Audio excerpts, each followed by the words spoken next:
matter where you are in the world. I'm Hasan Piker, and this is the HASANABI broadcast coming to you live from New Jersey, ladies and gentlemen, the motherland, the fatherland, whatever you want to call it, the greatest state of all time, the Garden State, the state known for its long highways, the turnpike, its greenery, and nothing else. The state that is also the same size as perhaps the most important state of all, Israel. Right? That's right. Israel, size of New Jersey. When people say Israel, size of New Jersey, this is the state that they're referencing. This is also ground zero for my birth, the state that I was born in. And by the way, you guys might have noticed something. Healed. I come into New Jersey, Israel, the size of New Jersey, to imply the limitation, to imply how small it is, right? And all of a sudden, back in the motherland, I'm healed. Except, this is the part of the broadcast where I tell you about my personal news, and let me tell you, actually, things are not great, okay? Things are not great. I'm going to tell you all about it. This is personal news time before I get into the news, but so... Also, I got my fucking fat ass Duncan.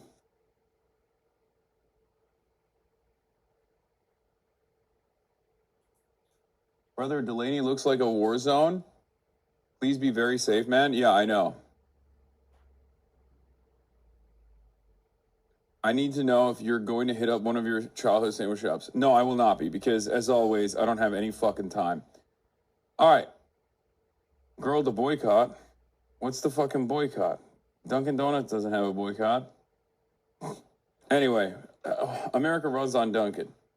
So, ladies and gentlemen, boys, girls, and MBs, we're live and alive. It is 12:40 p.m. Saturday, May 30th, 2026. We're about to enter the month of June. This is, of course... What happened to Friday's VOD? What happened? I don't know. Did something happen? Yes, I did see the Kyrie clip, bro. Are you kidding me? Anyway, it's not an ad. I'm not sponsored by Dunkin' Donuts. But honestly, I would take it if they gave me a sponsorship.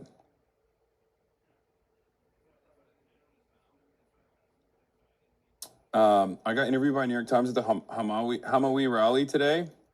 Did my best to give you credit for positive political changes. Hell yeah, chatter. All right, so where was I? Yeah, personal news-wise, the vid got removed while I was watching it last night.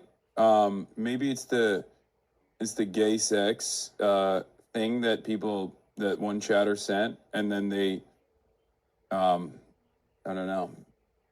Maybe they quarantined the VOD or something.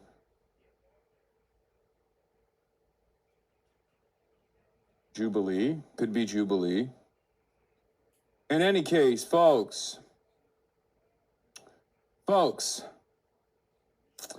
personal news-wise, I ended the broadcast last night. And quickly got to the airport, flew out, cracked the Z-Quil on the flight, passed out on the flight, but it was like a 4 hour and 30-minute flight, so I didn't get a lot of sleep. Woke up, got to the hotel, passed out, woke up again, still had not gotten enough sleep, cracked energy drinks, cracked a bunch of coffee, got my shit cracked, pause, and did the Hamawy rally earlier in the morning. It was at like 11 a.m. So my time is we're talking 8 a.m. Los Angeles time, right?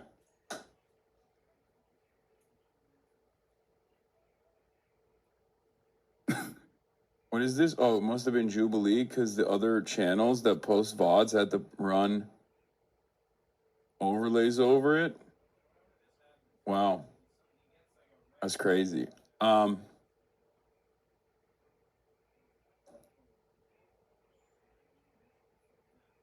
Bro's on the East Coast for one day already hitting pause. Yeah, bro. I got my shit cracked. Pause.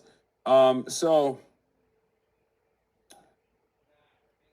did you hear the East Coast boom like an hour ago? No. But yeah, I did.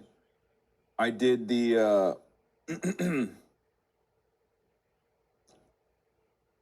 I did the rally. I got on a car. I got in a car. Came to the second hodl. I'm live streaming from the second hodl. I will be going to the Delaney. I'll be going to the Delaney ice facility in a little bit. Brother, your brain is mush right now? Yes, it is mush. And I'll admit it, like I felt like my rallying speech wasn't as good as it normally is for that reason. I thought it was a bad performance from your boy. I'll say it. I'll say it like it is. And I feel really bad about it, but it's just I'm so freaking tired, man. Anyway, I'm in New Jersey. Trump hates JD Vance, Delaney facility ice protests, new Platner controversy.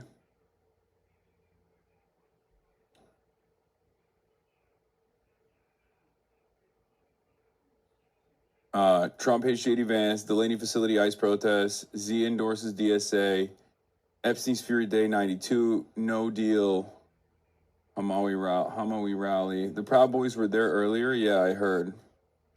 Yeah, well, they're... Agreed, I was there, still a great speech. Take tomorrow off. I mean, I probably will be taking. I'm taking tomorrow off because I'm traveling. So I'm going to be taking tomorrow off anyway. So it's not technically a day off because it'll be a travel day. But, yeah. Go take a power nap before Delaney. Okay, I'll just go to sleep right now. Good call, chatter. Get in now. Twitch.tv/HASANABI. Are you going to get a Taylor ham, egg, and cheese? No. I'm going to get a pork roll, egg, and cheese. And I'm not even going to get that because I don't have time for anything. It's actually pretty wild. I genuinely just don't have time for shit. It sucks. If Kyrie asks tomorrow, are you going to cancel all your plans? Yes. Sleep stream, let's fucking go. Yeah. Sleep stream now, a power nap? Okay, guys, we're not doing any of that, okay? What's wrong with you? It's not happening, okay? Calm down.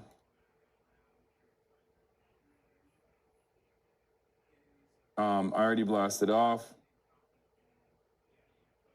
The Jube might have actually DMCA'd everything. Wait, did it not? What the hell? Did it not? Did I not blast off? Oh, I did. Okay, great. Which is strange because the Jube used to let me react to their stuff, but maybe they don't any longer. Thank you to Macias for the playlist, bro. Seriously, thank you for what you do. You know, I'm gonna be honest with you guys. I feel like such a chud ass loser, bro. I'm gonna be honest. I felt like underwhelming today. My performance has been underwhelming. Everything's been dog shit. Every hodl we checked into, we ran into issues. You know, everything is just like going poorly. So, you're thanking me, but I don't feel too great about my performance so far. Finally, Mamdani took an L. Arsenal losing the Champions League final. I honestly thought that man was incapable of losing anything. Yeah. But yeah, it was it was fine. It was great overall. Fun times.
Okay, I'm back. I'm back. Wow, that was so sick.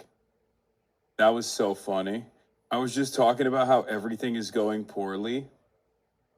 First of all, I just want to get started by saying I apologize for saying that New Jersey is a state that is the size of Israel. No other state is like Israel. Am Israel Chai, Am Israel Chai, Am Israel Chai. That's number one. Number two.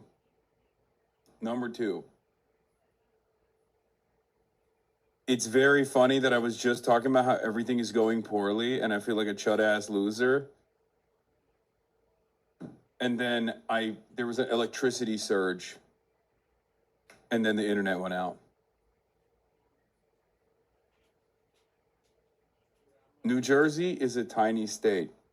It's not the size of Israel. Okay? It's not. Israel is its own size. Hasan, you are autistic and therefore in danger of autistic burnout. I'm serious. This is real. You must pace yourself and rest. Please, if you want to reach your long-term goals, it has to be sustainable. Thanks.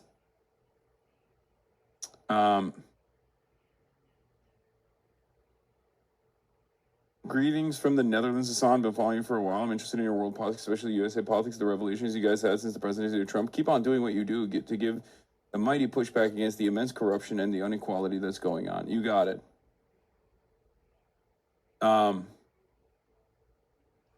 Game 7 tonight. Pray for our Lord and Savior, Wembayama. Oh, I'm praying, all right. Is Marsh with you? Send him to Asbury Park. I'll buying drinks. Okay, I'm good. Asbury Park is very nice now, right? Back in the day, when I used to live in New Jersey, Asbury Park was like, oh, there's crack needles or there's heroin needles everywhere. It's like terrible. And now it's supposed to be like gay and nice, right? God, I'm so old. I'm an old man. Anyway, but where was I? But at least your face is healed and the suit is on? Yes. Yeah, that's Asbury Park was Fentbert territory. Some good things took place while I was offline. I'm not going to go through I'm not going to watch my speech. We already filmed it. We'll put it out, and then we'll watch it when I put it out. But it's the same speech you've heard before with some differences. But yeah, as far as personal news goes, that's it. I'm here. We're live. We're alive. We've blasted off. Let the people know. And yeah, like I said, after I do my regular news coverage, I'm going to go to DELANEY. This is what the opposition is doing. New Jersey 12 candidate Sue Altman is in prison with former Senator and Knicks star Bill Bradley. We have the opportunity here in New Jersey to show the way forward, she said. Yeah, our shit was our rally was a little bit crazier than that. I'm not gonna lie. It's like 11 in the morning too, and it was a packed room, 500, 600 people.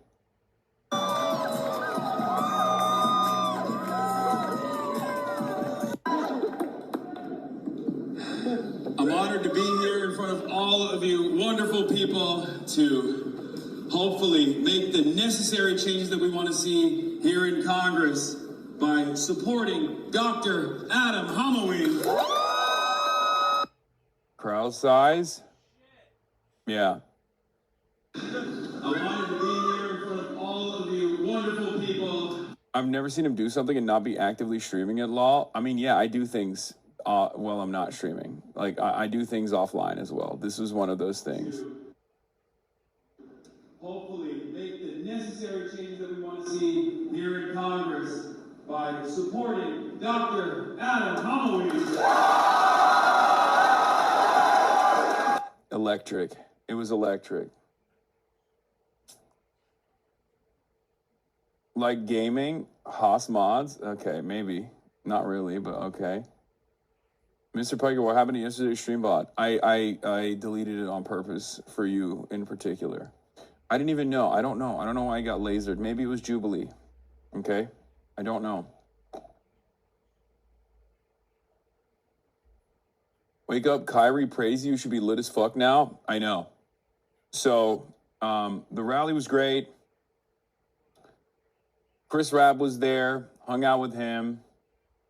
Hung out with the dude that used to work in the State Department under the Biden administration who quit, if you remember, and went on Christian Amanpour's broadcast. Talked to him. He's like a big advocate for Palestinians now. Bro, stop making the East Coast the coolest place in the country. We need to make the West Coast better. I mean, dude, I'm going to work on it. That's my next... Well, I'm going to work my way in the same way that the original settlers did, right? First, you go northeast. You go East Coast first, New York, Philadelphia, New Jersey, and the like. And then you start moving slowly to the south, okay? And then, slowly but surely, you go to the Midwest and you start expanding the operation. So that's my goal, is east to west. California being the cherry on the top.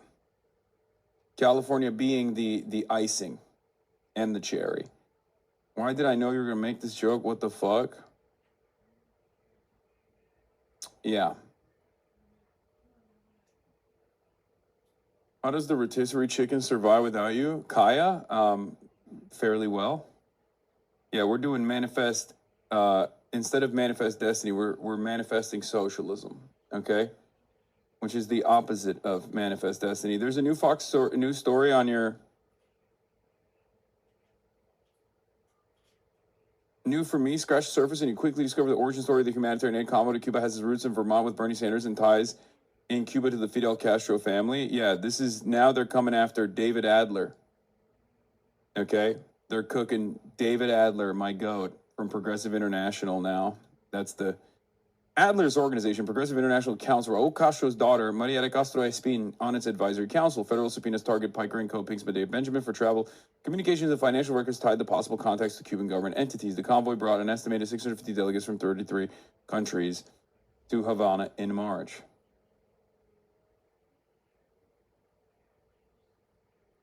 Twitch streamer Hasan Piker called Progressive International coordinator David Adler his comrade on livestream, the same organizer who sat in the VIP seat beside Cuba's president during the convoy trip, now under federal investigation for possible sanctions violations. They're doing this thing where they're like slow rolling.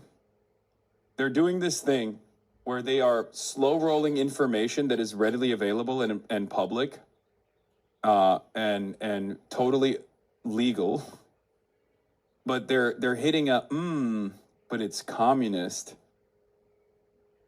So therefore bad. That's what they're doing. They literally are just like describing, regular organizing and then going, but this is communist style organizing. Where they use terms like comrade. Shouldn't you be spooked by that? Isn't that scary? Anyway.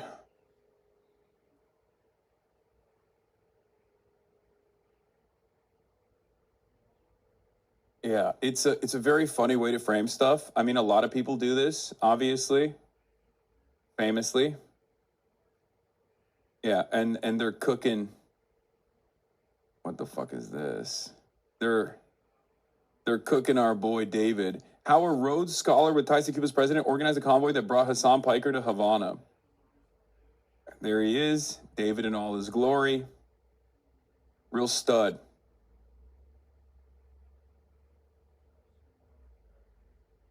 They just straight up are like, no, we're the bad guys. This is the bad guy brigade. It's very funny. They're like, we're the bad guys. You're supposed to be bad. Like, we as the defenders of the government are the bad guys, undisputed bad guys.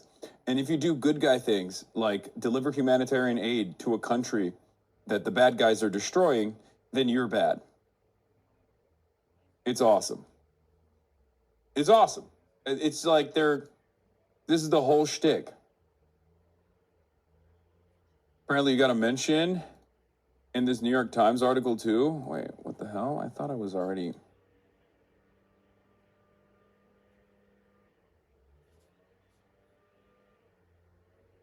Do I not have a New York Times? I usually...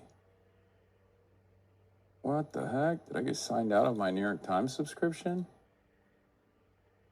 That's crazy. All right, well, we need a paywall remover now for New York Times as well.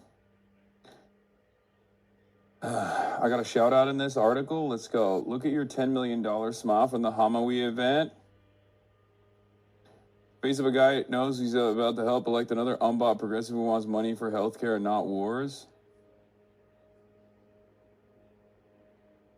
God damn, I was cheesing, bro. I was freaking cheesing. Rhodes had a podcast with Mark Blythe talking about how badly American capitalism is shitting the bed. I don't know what you're talking about.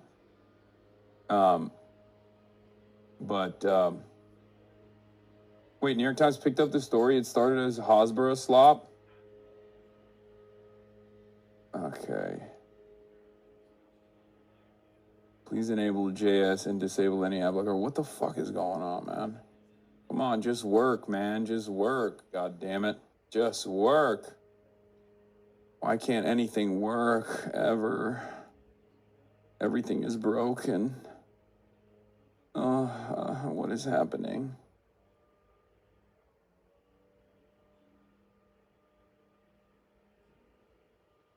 Okay.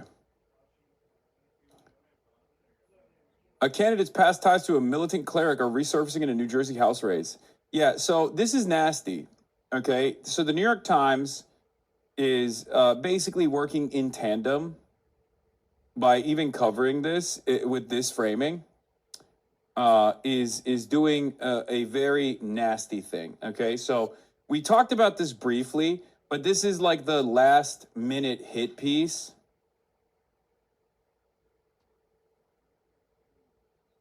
Last minute hit piece that came from Jewish Insider that basically was like, oh, Dr. Adam Hamawy, he did humanitarian work all around the world, including in Bosnia, and one of the organizations, I guess, had ties to the blind Sheikh Omar Abdul Rahman.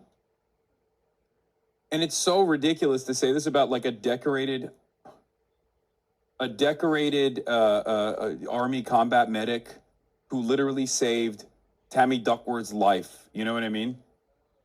Like, Dr. Adam Hamawy has worked in combat zones, both as an army combat medic and also as a doctor, like separately from that. He's done aid missions in Bosnia and also Gaza, specifically in Gaza twice. And Jewish Insider is trying to turn him into a terrorist. Yeah, and this was their big scoop. Big scoop, Jewish Insider via Will Brederman. Leading New Jersey Dem congressional candidate Adam Hamawy volunteered with al-Qaeda-tied group in Bosnia. Hamawy worked with Benevolence International Foundation, later shuttered as an al-Qaeda front. Yeah, for two things that are really stupid here, okay? Two things that are really stupid here. Number one, America in that conflict, in that genocide, was on the side of the Muslims.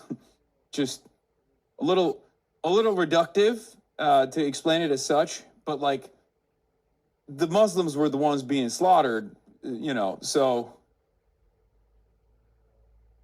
I don't even understand how this could ever be a fucking story, but they're still trying it regardless, where they're like, hey, this guy who was a first responder at 9/11, this guy who was in Bosnia, like trying to sew kids back together, and in Gaza doing the same, who also literally saved Tammy Duckworth's life, cherished, celebrated combat medic.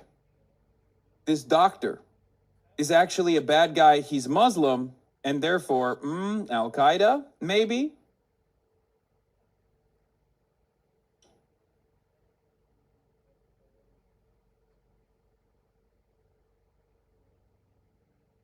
Does that mean Bill Clinton has ties to al-Qaeda? Yes, that's what that means.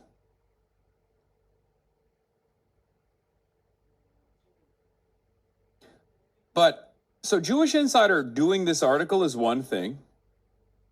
Okay. Jewish Insider doing this article is one thing.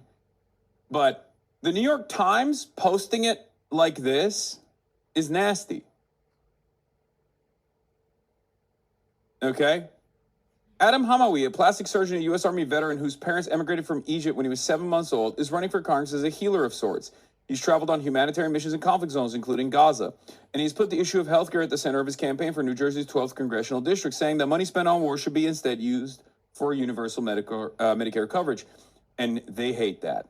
Okay? People hate that. When you say, hey, we shouldn't be spending money on bombs, we should be spending money on our health care, people go, what are you, a fucking anti-Semite? What are you, Adolf Hitler? Are you kidding me? And you're like, what? No, I just want health care for people in the richest country on the planet. I think this is doable. And they go, wow, you are literally the reincarnation of Adolf Hitler. You're worse than Adolf Hitler, actually.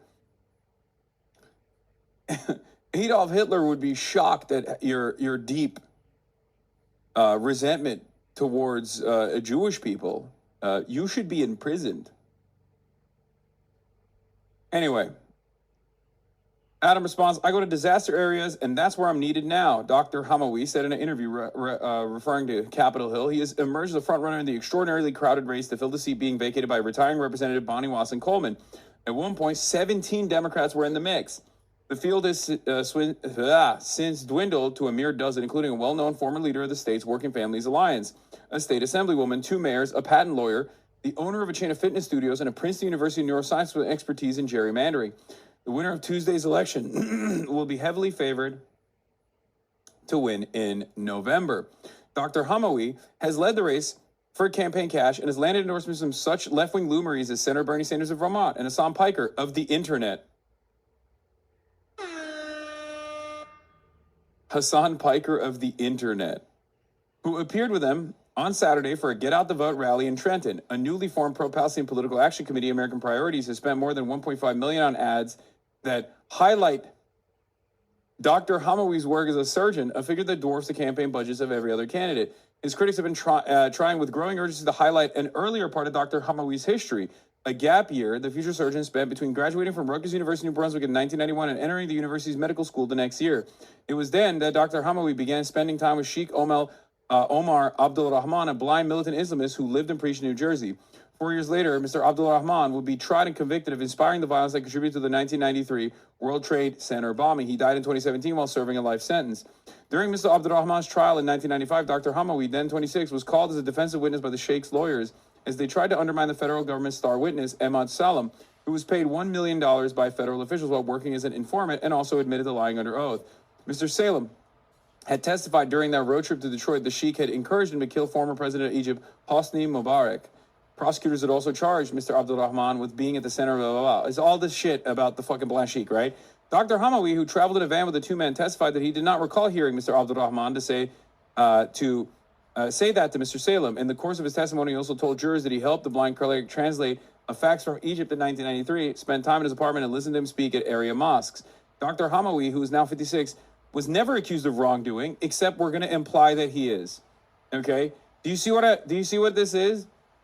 It's like he wasn't actually accused of any wrongdoing, and he has an incredible history. Okay? Literally 9/11 first responder. Okay, went to Bosnia, went to Gaza, like,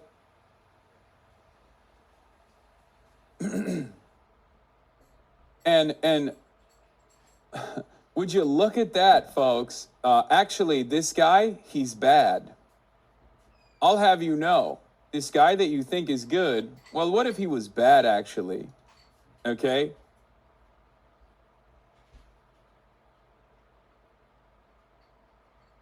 You might have thought that this guy who saved the life of Tammy Duckworth, okay, as an Army combat medic, what if you were to assume he's a bad guy instead? I'll have you know he is Muslim. Just so you understand, he is very Muslim. He's very Muslim style. Okay? Dr. Hamawy, who's 56, was never accused of wrongdoing and went on to serve with distinction as an Army combat surgeon during the Iraq War, where he helped save the life of U.S. Senator Tammy Duckworth of Illinois, a Democrat who has also endorsed him. On September 11th, 2001, like, his background sounds insane, okay? He literally is like Captain America.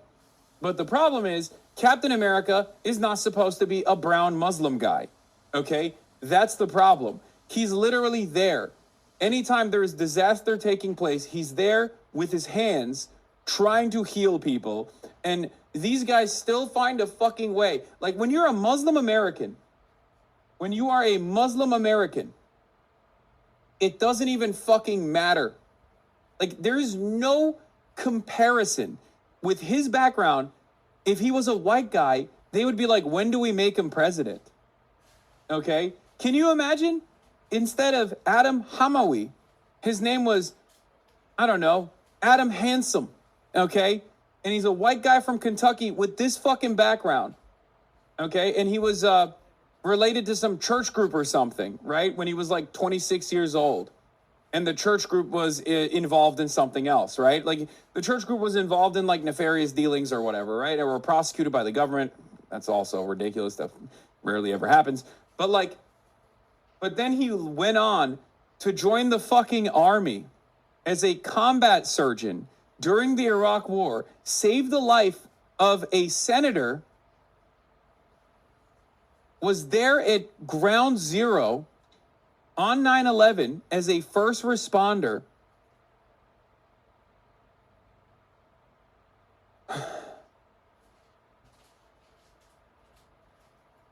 And then went to Gaza. Like, it's just not even a question. People will be like, dude, I know the Gaza stuff is the main reason why these guys are so aggressive, right? Because if he was doing all that and he was pro-Israel, these articles would not be getting written about him. But I just want you to imagine, like, what an attempt of this sort looks like when the person that we're talking about is white.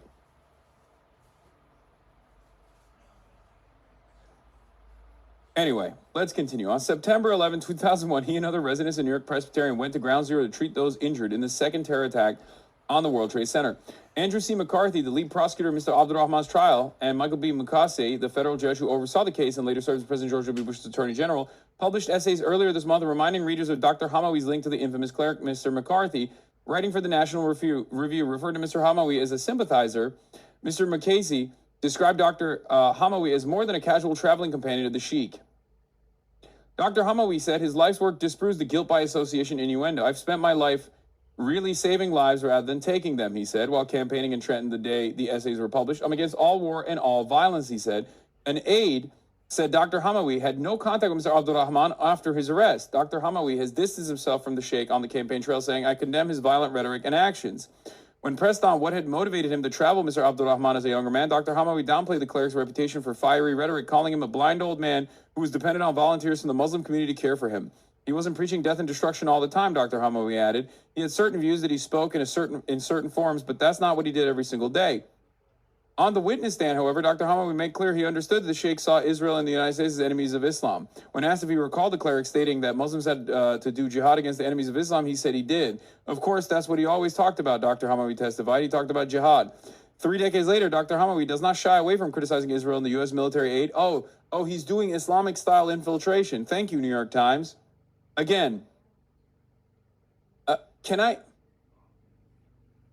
isn't this article actually positive? Fuck no. Are you not? Dog, this is the New York Times in the least subtle way possible saying, Dr. Adam Hamawy, do not look at his incredible reputation as a lifesaver, okay? A guy who threw his body on the line his entire life. Do not look at that. Look at the fact that he's criticizing Israel and America Islamically. He is, in some ways, following through on the promise of the blind sheik.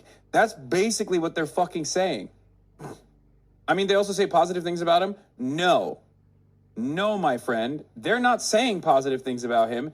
They're just having to, as the paper of record, accurately reflect on his background in an article that is written literally to accuse him of doing 9/11 pretty much, instead of, being a person who went into the rubble to fucking be a first responder and save people's lives during 9/11. That other stuff is just an admission of the truth, and you kind of have to do that.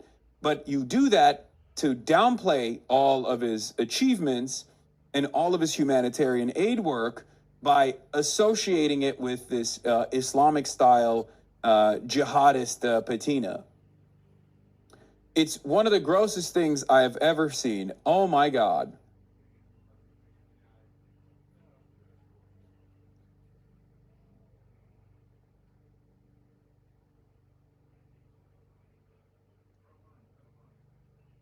We are not supposed to be selling weapons, any kind of weapons, to any country that's breaking international humanitarian law that is committing a genocide or atrocities, told Mr. Piker, a leftist streamer who's been criticized by some Democrats in an April interview. It's like giving a bully body armor to go bully people some more, Dr. Hamawy said, of U.S. support for Israel's defensive weapons. We need to be able to have them feel the effects of war, and then they'll stop, and they'll actually have a conversation. Adrian Mapp, the mayor of Plainfield, is also running for the 12th district seat, and has sought to draw a connection between Dr. Hamawy's positions on Israel and his past association with Mr. Abdul Rahman. The association with the blind sheik was very telling, and it speaks to the character of an individual who is associated with an unsavory character, Mr. Mapp said. We ought to ask the question about the affiliation and what it says about the American people about a person who seeks to be a representative of Congress in the United States of America. Mr. Mapp noted that he does not blame Dr. Hamawy for his pro-Palestine stance. The Palestinian people need to be treated in a more humane fashion, he said. But he said he stood by his statement in Insider New Jersey that Dr. Hamawy's views were those of a radical extremist.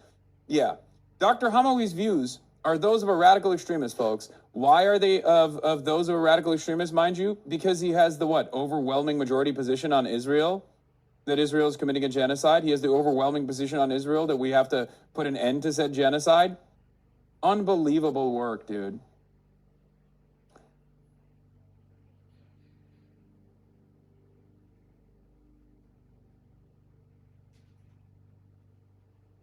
Yeah, his positions are that of a radical is crazy. Yeah. Here's also some additional information on this. It was only a matter of time before the sensible center right would start attacking people for caring about the Bosnian genocide. Beyond the fact that the Benevolence International Foundation got outed only in 1995 as being an al-Qaeda front group, the Clinton White House actually praised the Benevolence International Foundation's work in 1994, the same year Hamawy interned with them in Sarajevo. Hamawy literally treated 9/11 first responders. You can only think he's an al-Qaeda sleeper agent. Hilarious to imagine if you know anything about the current status of al-Qaeda, if you just hate Muslims, which notably Jesse does. Yeah. Jesse from Manhattan Institute, one of my main ops, as you guys know, says the people who are up in arms over genocide Josh Shapiro doing mandatory community service at an Israeli army base involving no military activity while volunteering on a kibbutz farm and a fishery in high school are now very upset over the suggestion that another Democratic politician who traveled abroad with an Islamist jihadist militant who spent life in prison for terrorism and seditious conspiracy to work for an al-Qaeda front might actually be an actual terrorist. Dude, I'm sorry. You have to literally be the most Islamophobic person on the fucking planet. I don't even think the average American would look at this association and be like, yeah, no, this guy is bad news. Again, all you need to do is Tammy Duckworth. All you need to do is point to literally 9/11 and be like, oh, really? So you think this guy is an al-Qaeda militant? The guy who fucking, who had no care or consideration for his own life, okay, who treated 9/11 first responders, okay? The guy who, again, as an Army combat medic, saved the lives of many in the military, and most famously, Tammy fucking Duckworth. Like, that's insane. Also, Josh Shapiro straight up worked for the Israeli embassy. That's the reason why people ask him if he ever did espionage for a foreign country. So, don't downplay that either, big dog. Yeah, he was playing the long game, dude. He was gonna fucking install the Islamic Caliphate, playing the motherfucking wrong game, long game. Sorry, not wrong game. For 40 plus years. It's just so ridiculous. It's nasty business. This kind of smearing is just nasty business, dude. The times after you in the UK, brother, saying your visa should be revoked. I know. God forbid you have the majority position on Israel, okay? God forbid. You can't do that. Will ruin your fucking life.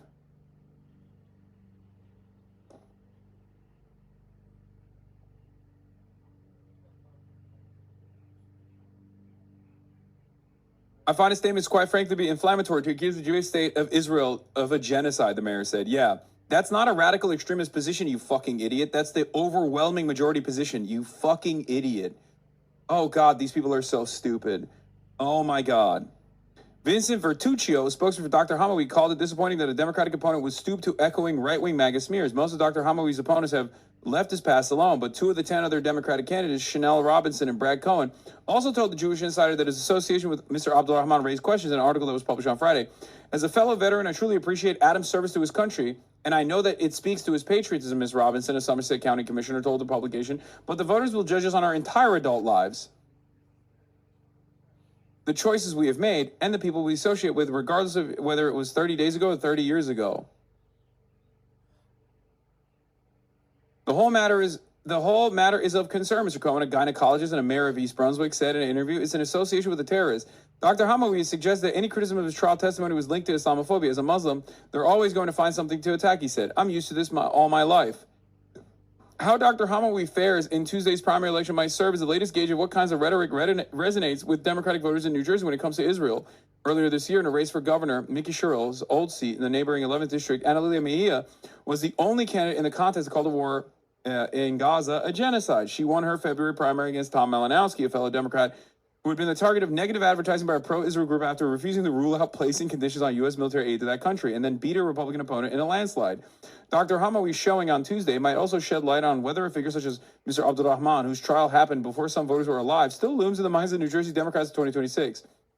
The sheik appeared to be far from the minds of the voters as Dr. Hamawy campaigned earlier this month in Trenton and a Princeton University's forum sponsored by Young Democratic Socialists of America. Ricky Sanford, a retired Metropolitan Transportation Authority bus driver, had never met Dr. Hamawy before the candidate knocked on the door of his Trenton brownstone. He said he was mainly concerned about the cost of living candidates and candidates' willingness to take on President Trump. He don't mind going toe-to-toe against Mr. Trump, Mr. Sanford said. I like that part. Yep. Voters are like, I don't give a shit about some fucking blind sheik, dude. What are you talking about? You're talking to a decorated combat medic, dude. Get the fuck out of here.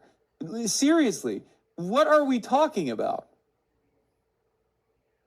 It's so crazy how, like, it's, God damn it. This is what I mean when I say, like, if you're Muslim, you just, oh, fuck.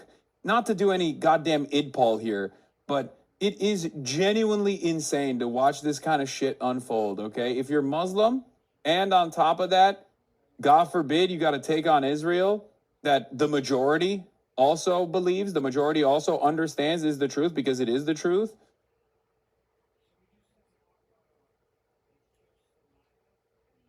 What the fuck? You've been blocked from New York Times because we suspect that you're a robot. Why am I a robot? I'm not a robot.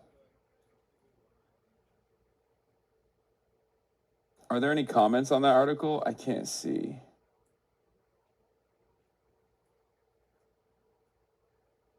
Yeah. Exposed. I am a robot.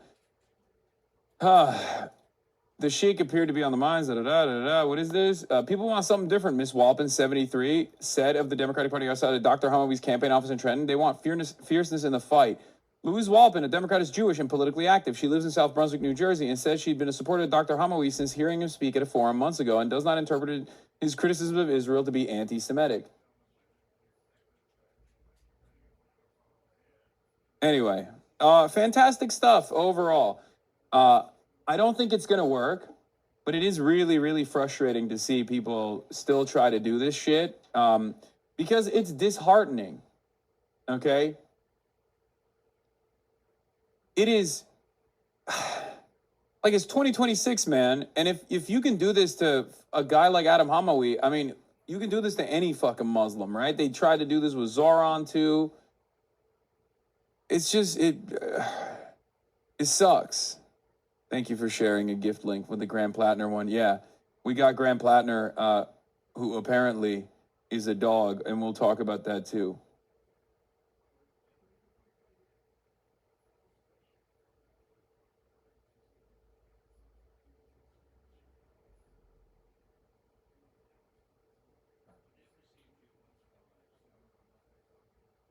Yeah, they're pulling the Cuomo move against Zoran, connecting him to the sheik. Yeah, and me. which is, again, the Zoran method, which failed, by the way. Yeah. Will Bretterman is the one who was like blasting this, but what Dropsite doesn't seem to understand is that the federal evidence proffered doesn't present this as a fact. It's a description of how Benevolence International Foundation represented its own operations as a part of deception. This administration below is even more scandalous from Jewish Insider. The reporter of the psychotic article now acknowledges he knew about the government document that described 1994 visit by a U.S. envoy under President Bill Clinton to a BIF office in Sudan who praised BIF in its efforts to provide humanitarian relief. Yet he left that out. Linking to a giant court document doesn't count, so that he could leave the impression that Adam Hamawy is somehow linked to al-Qaeda. To have that information in your possession, but not include it in the article, is deliberate and malicious. He left it out for one obvious reason, because any reader would conclude, oh, if a White House envoy did not know this organization was used, then, or would be used later as a front for al-Qaeda, then of course a doctor who volunteered fresh out of medical school for a few weeks obviously would not know either. And then you have no story. Including this exculpatory information undercuts the entire piece, which is why,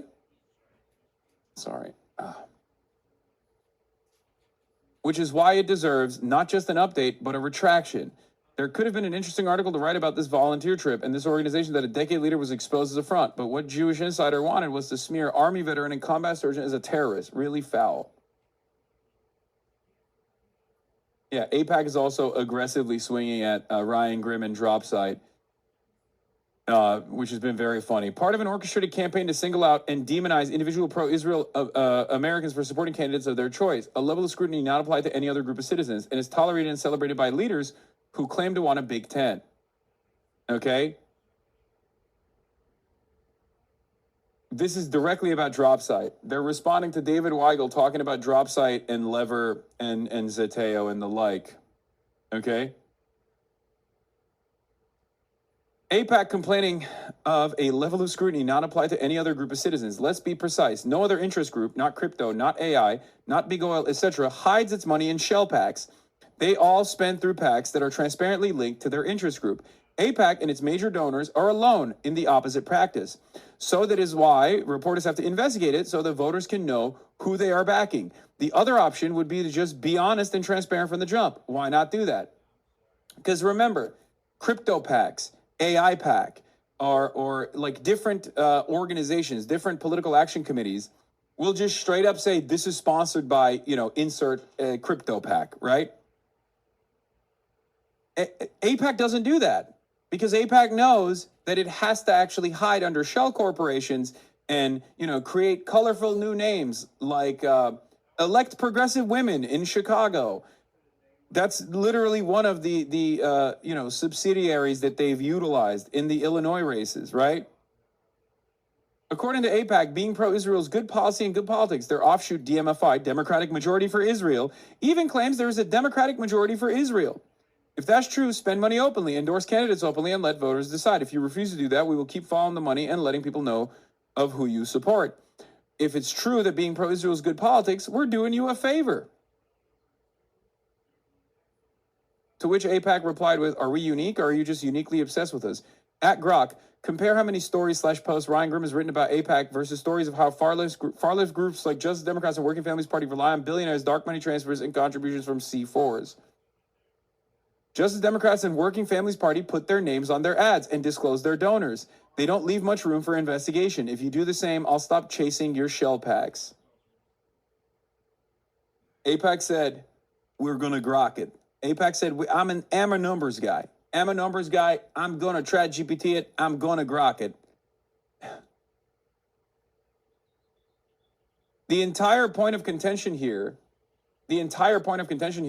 is not that AIPAC funds a lot of races. Everybody knows that, okay?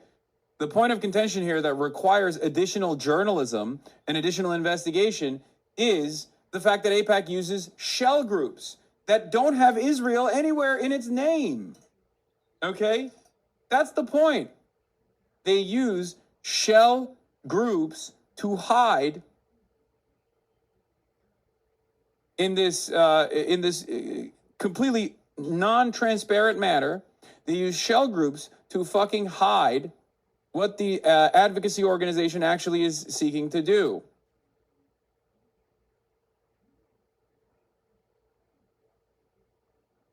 Your forehead looks extra big today, Low Kirk. Oh no.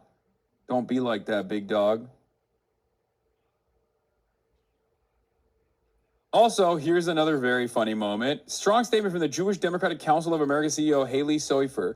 We will not endorse a Democrat unless they support Israel's right to exist as a Jewish and democratic state and support Israel's security and right to self-defense.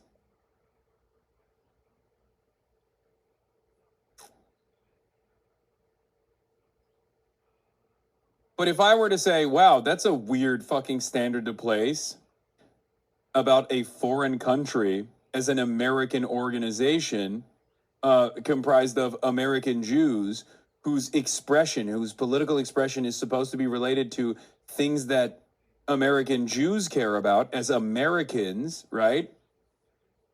That's a strange thing you're doing. It almost feels like your loyalty lies elsewhere.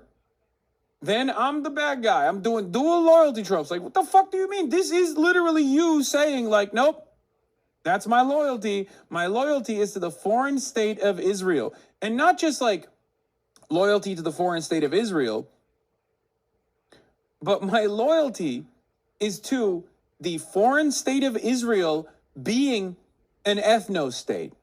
Okay? That is insane. There is no equivalence to this madness in American politics. What is this? Have you addressed Platner's recent infidelity? As a woman, it makes me very uncomfortable. He may be the best available option, but that behavior needs to be called out.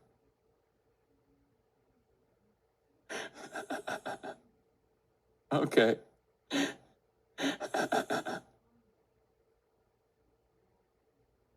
Yes. For those of you who are wondering, Platner's Text with Women Concerned campaign as Senate took off. The wife of Graham Platner, who is still Graham Platner's wife, by the way, said the Democratic candidate in Maine told the campaign he had sent sexual messages to other women, okay? The story is that when Graham Platner first launched his campaign, and this happened suspiciously with Abdullah as well, not the controversy, of course, but the fact that some staffers were in his campaign and did not actually have any interest in working for his campaign whatsoever, and had every interest of basically leaking all of the opposition research to pro-Israel Hasbara papers. Remember, this is exactly what happened with Dr. Abdullah Sayed as well. So one of his former security guys literally fucking leaked information to right-wing newspapers of private campaign talks that took place. Very strange. Very strange. Very strange how this keeps happening. Now, of course, the article is not going to change the polls, in my opinion. That's really funny that people think this is going to do it. One more, just one more. But yeah.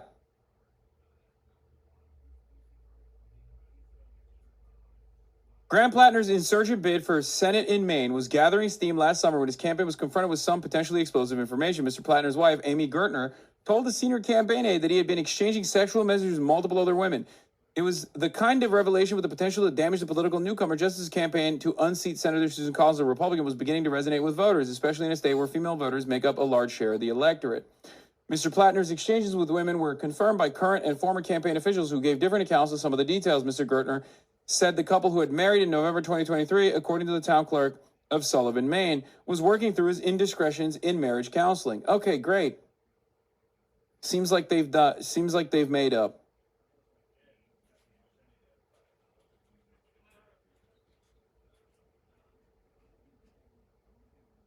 How does this not happen to anybody else, dude? Are these candidates uniquely bad? You think? Or are they uniquely good on certain issues that are, unfortunately, unfortunately for the advocacy organizations that care about this, very popular amongst the base, but very unpopular in the Hill, very unpopular amongst the consultant class, very unpopular for the media. Have you noticed? You are not locked in? What do you mean? I am locked in. Take a day off.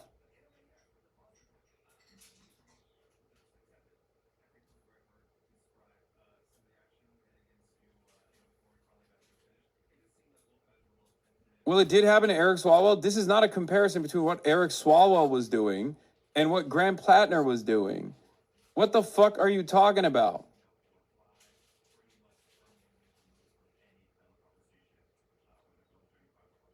These are not salacious text messages with women that he had any sort of significant power over. What are you talking about? That's not a comparison at all. Eric Swalwell wasn't. Eric Swalwell was not forced to resign because he was a dog. Okay, he was forced to resign because he sexually assaulted a staffer, allegedly. He was forced to resign because he was regularly exchanging salacious text messages, not with random women, consenting adults, but instead with fucking staffers whom he had hired. If you cannot see the difference there, I don't know what to tell you.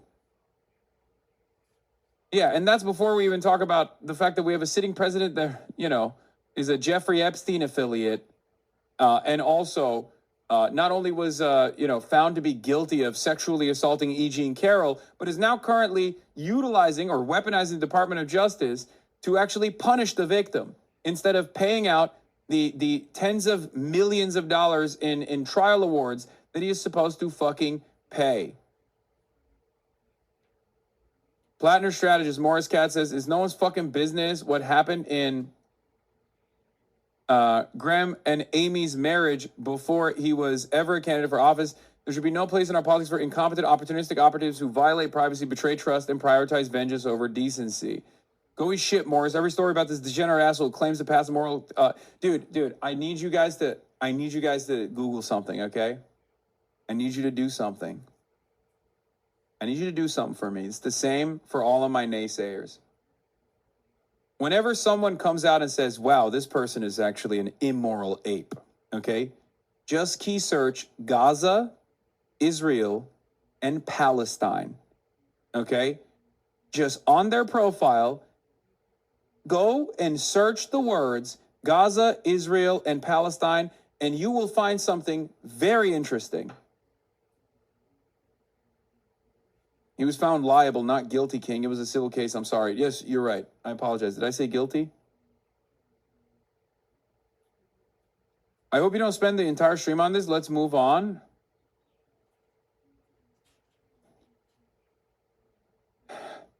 It's so interesting how much people yell about all of these other things. They're like, oh, this person's morality is called into question.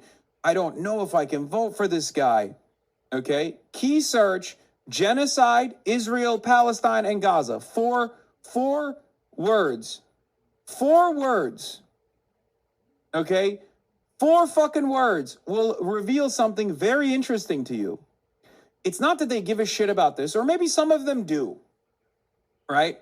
Maybe some of them actually do care. Maybe some of them find this to be too offensive, a bridge too far.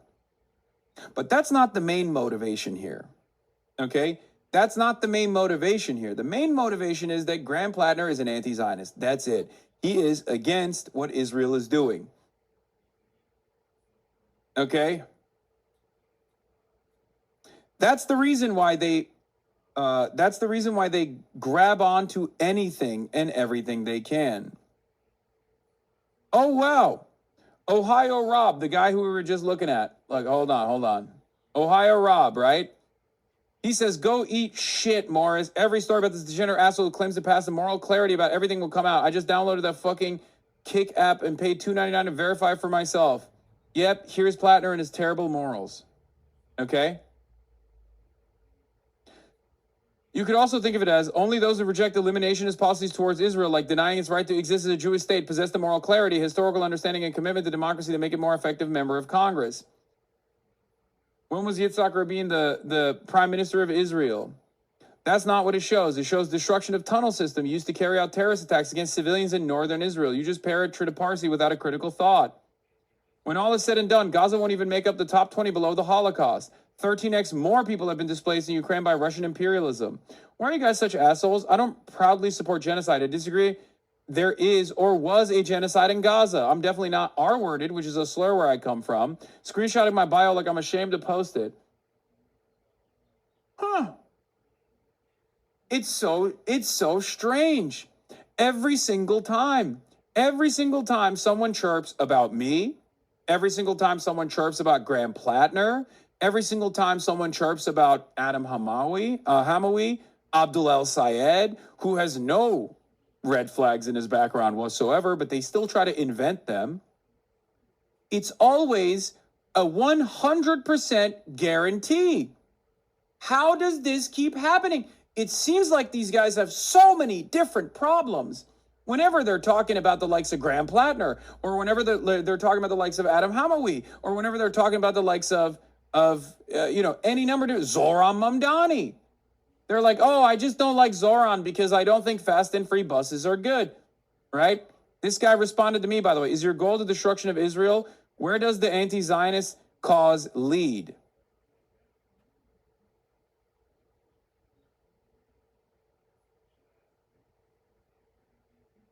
It's just strange. These guys are supposed to be Democrats, right? They're like, oh, I'm a Democrat, but I can't do this anymore.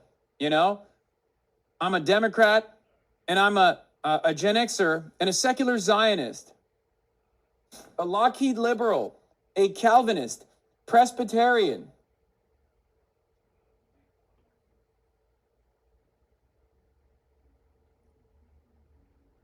Yeah. Look, yesterday, the mayor has a Latino problem, full stop. First, he condemns La Luchadora, Nydia Velasquez. And now, for the first Dominican in Congress and chair of the Hispanic caucus, if you don't think that's a purposeful attempt to dismantle Latino leadership in New York, I have a bridge to sell you. Today and every day, I stand with Israel. What? I thought that the disagreements that you have with Zoran Mamdani and Daria Liza was because, I guess, she wasn't Afro-Latina enough for you, as opposed to Adriano Espaillat. But now it feels like you're more invested in the fact that Espaillat was an AIPAC stooge, and you like that, and you don't like that Daria Liza, who is also literally Dominican, is anti-Zionist. Huh. So just remember that, okay? Remember that. Just as AIPAC never runs on the issue of Israel, they never fund ads that say, this candidate doesn't like Israel, that's why we need to punish him. The people that support Israel to the fucking hilt, the people that support Israel down to the goddamn bone, will never say, oh, my disagreements on this person, my disagreements with this candidate, my disagreements with Hasan Piker, a content creator, is not about Israel. They will never, sometimes they do say it, but usually, especially when it comes to these candidates, they won't openly be like, oh, you just hate Israel and I fucking hate you for it. They'll say, oh, you have a litany of different issues that I think are irredeemable.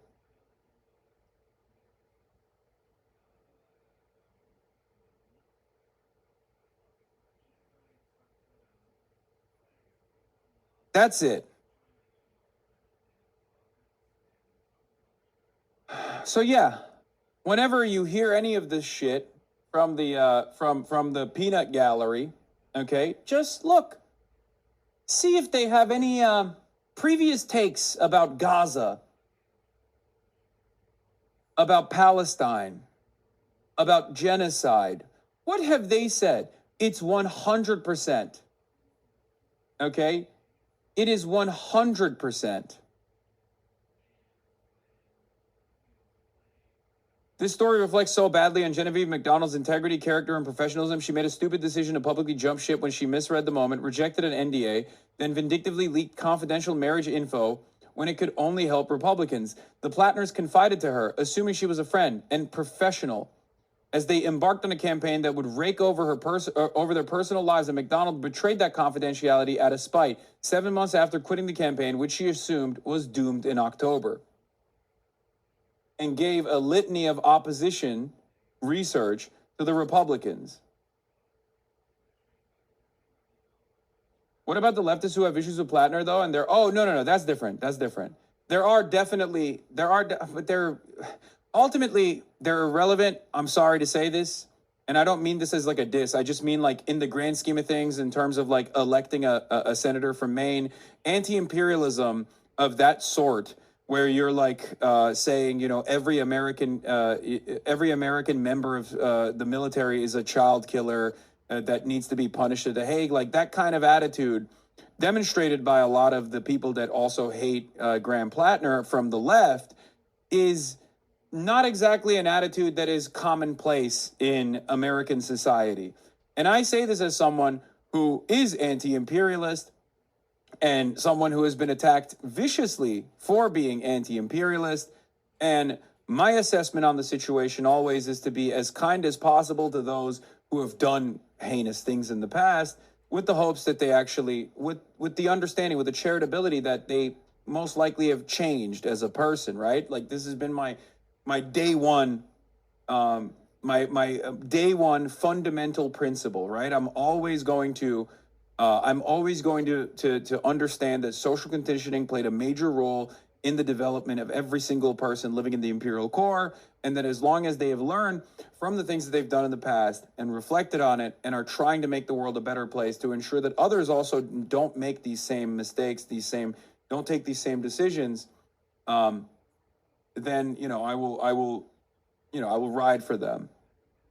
Many people here would call that very Christian of you, ironically. I mean, I don't know. I'm not a Christian. I'm not a religious person at all. It's just something that I believe. But yeah, the reason why I don't really bring up the ultra position of like every single veteran is a fucking child murderer is because I think it's immaterial, right?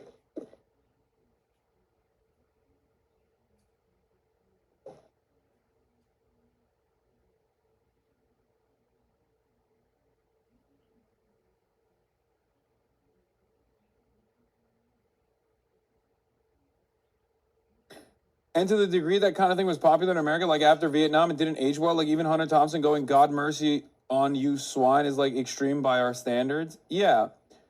Well, anyway, we know you're not Christian. You're a numbers guy. Okay.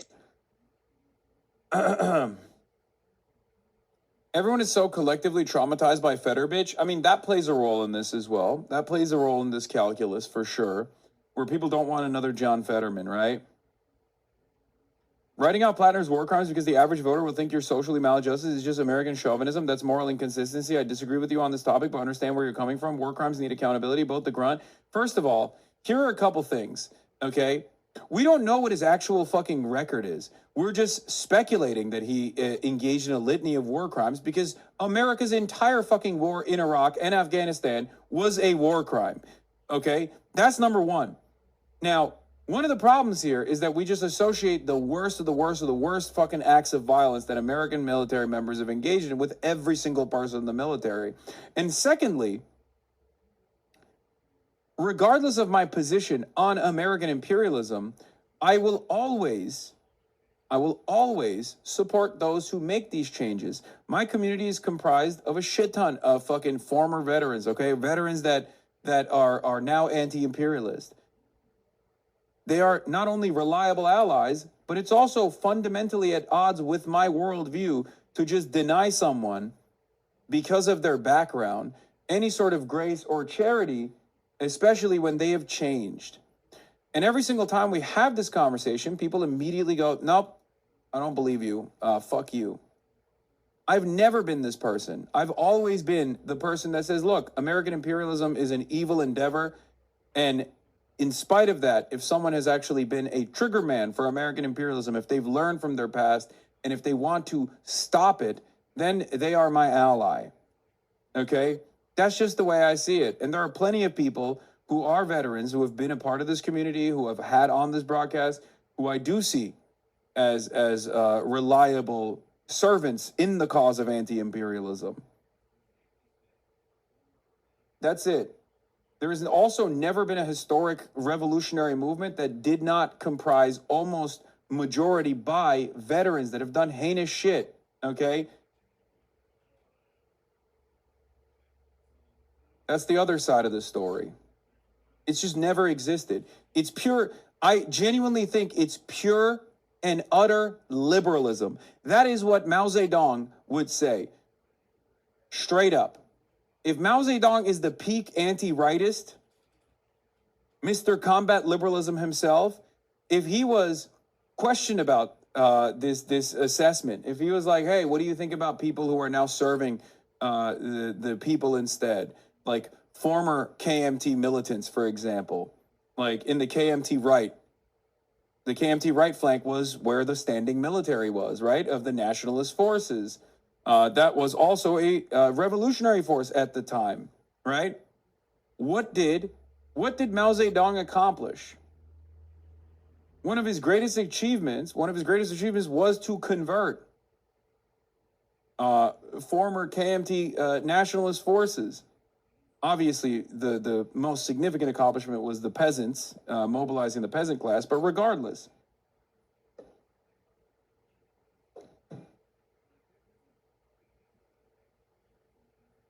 You will never convince me that this is a bad concept.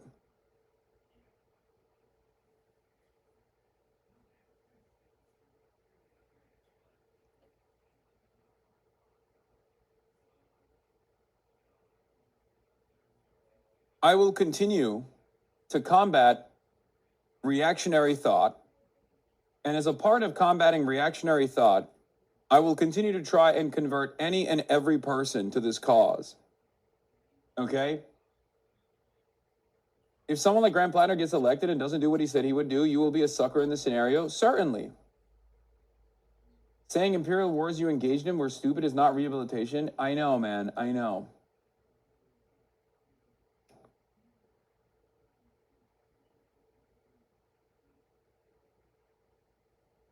How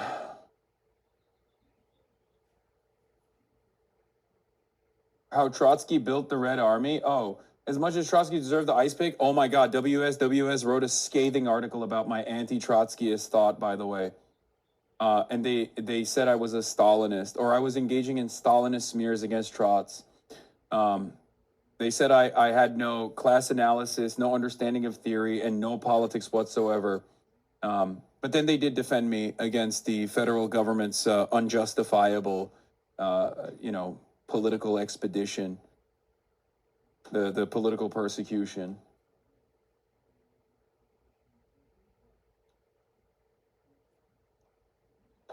Anyway, guys, I just want you to understand, it is healthy and understandable to maintain skepticism towards Graham Platner, especially given the many red flags in his background. Okay? That's it. I'm not going to sit here and act as though this is, you need to say this is the greatest fucking guy of all time. Okay? And I was, ironically enough, much more positive on Graham Platner until I listened to him talk on the New York Times podcast, which everybody loved. But I personally thought it was much more cagey, and I think maybe it's because he's just not the best speaker. But I thought his answers to a lot of these questions were a lot more cagey than I thought he would be, especially at this point. But having said that,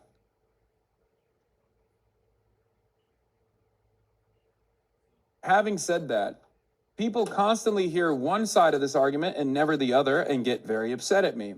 Because they'll clip the part where I'm talking about, like, there's never been a fucking revolutionary movement that hasn't comprised almost entirely of former military officials, former military members of some, rather heinous groups, the czarist military that ended up being recruited into the Red Army, right?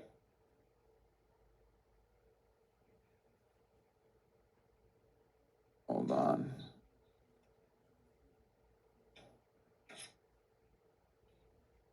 Brother, what is going on? Dude, it's crazy, dude. It is crazy to me that I'm over here in fucking New Jersey and I have to unlock my door for the people at my house who can't be asked to go and unlock the door themselves. So I'm unlocking their door for their food delivery. What are we doing here? What's going on? Anyway.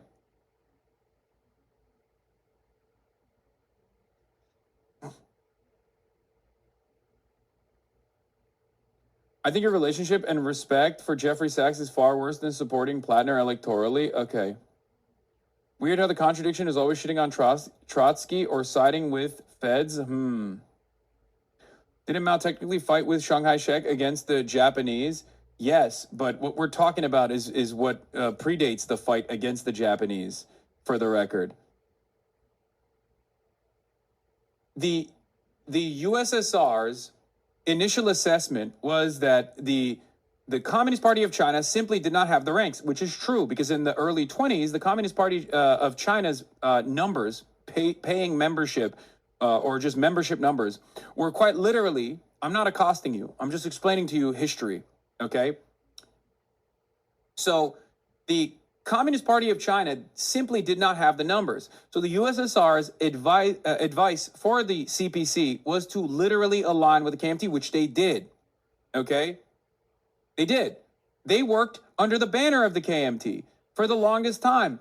As they rose through the ranks, they tried to coordinate with the left flank of the KMT, because the KMT, just like every other socialist party or nationalist party or just like old school parties, had a center, had rightists, and had leftists. Okay, so they worked in tandem with the KMT left. As a matter of fact, when Shanghai Shek did his push on numerous occasions, the coup initially, the CPC, under the ranks of the KMT, actually benefited quite a bit from the KMT left.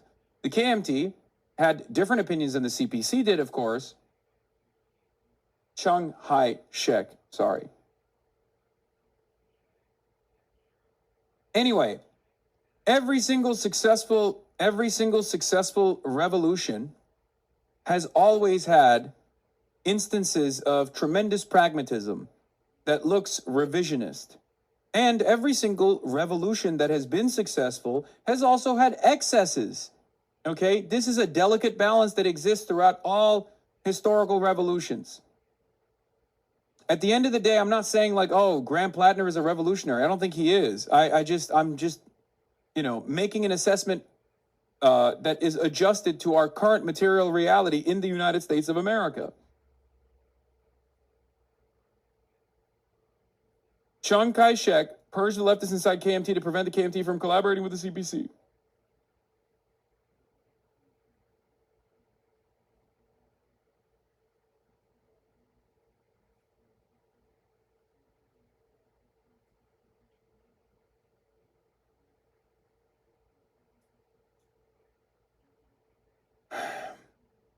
In spite of my skepticism over Graham Platner's like commentary and whatnot, his ops are all of my ops. So it's very difficult for me to to sit here and not come across like I'm fucking defending him, even if I'm not defending him unconditionally, okay? I put my head on that man's shoulder.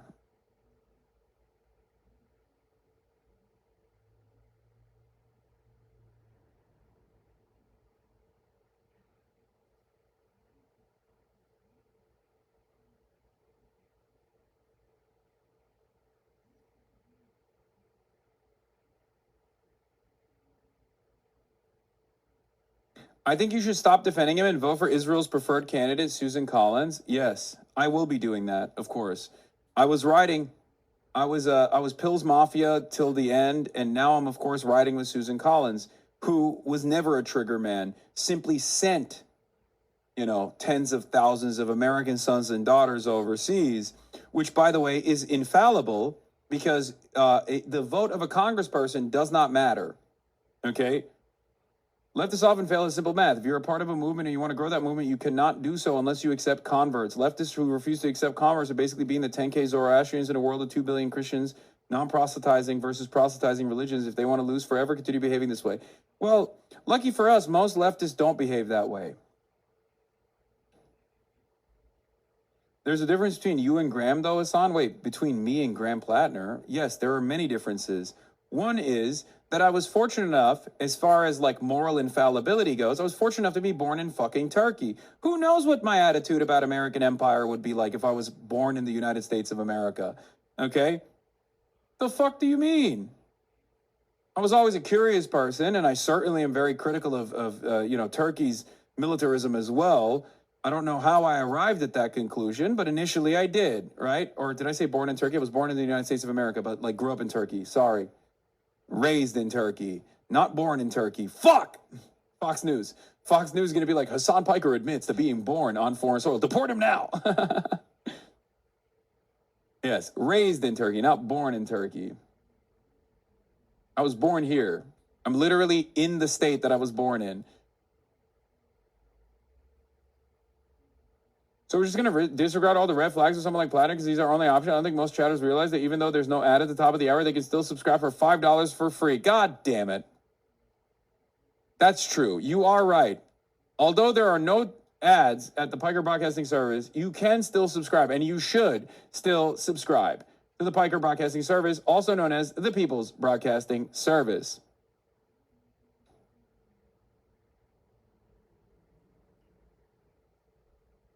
Yeah, the main wire is an opposition paper that was specifically designed to shit on Graham Platner, by the way, and it's really funny because, like, from our perspective, this stuff looks awesome. Ex-Marine Graham Platner, top military tactics recruited for socialist paramilitary group in Maine. Yeah, he was an SRA guy.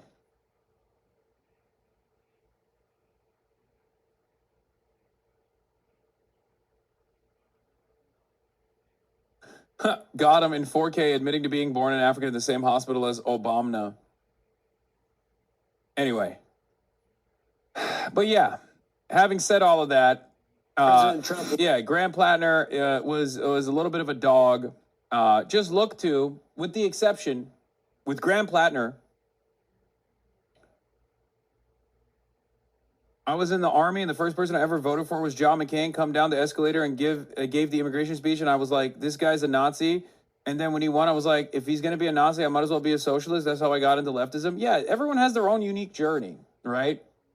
I think what a lot of people get mad at me about is they think I'm like they think I'm too forgiving.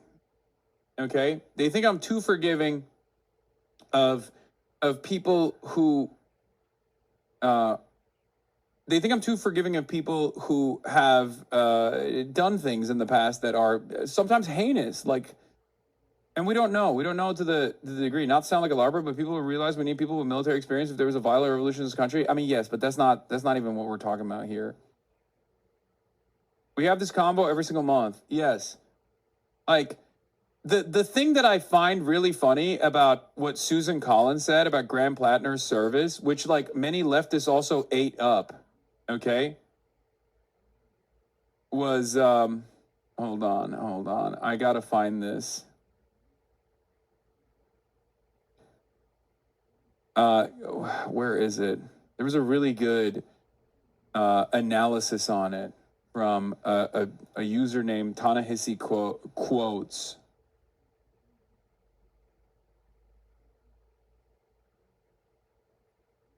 Let me see if I can find it.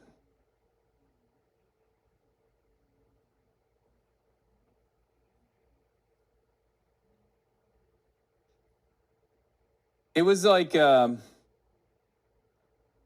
it was really, really solid. It was a really solid assessment where, I mean, Ryan Grimm said something similar as well. But basically, when Susan Collins came out and was like, Graham Platner personally chose to go to war. How dare you fucking blame me for it? It's like, so you're saying that someone who was born in the United States of America, who was hopped up on American exceptionalism and Western chauvinism, okay, at the age of 18, signed the fucking dotted line to go wage wars, right? That person is more responsible, but you, in your old ass age, at the age of like 60 as a congressperson, kept funding the military and kept sending more and more people to war. You are not responsible for it? The responsibility under American, the American individualistic framework, the responsibility is in the hands of an 18-year-old and not in the hands of the fucking 60-year-old that sent them to war. It's not in the hands of the media executives that champion this war. Okay?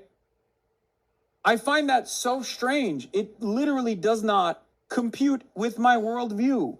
I find that ridiculous. And I say this as someone who is still skeptical of Graham Platner, okay?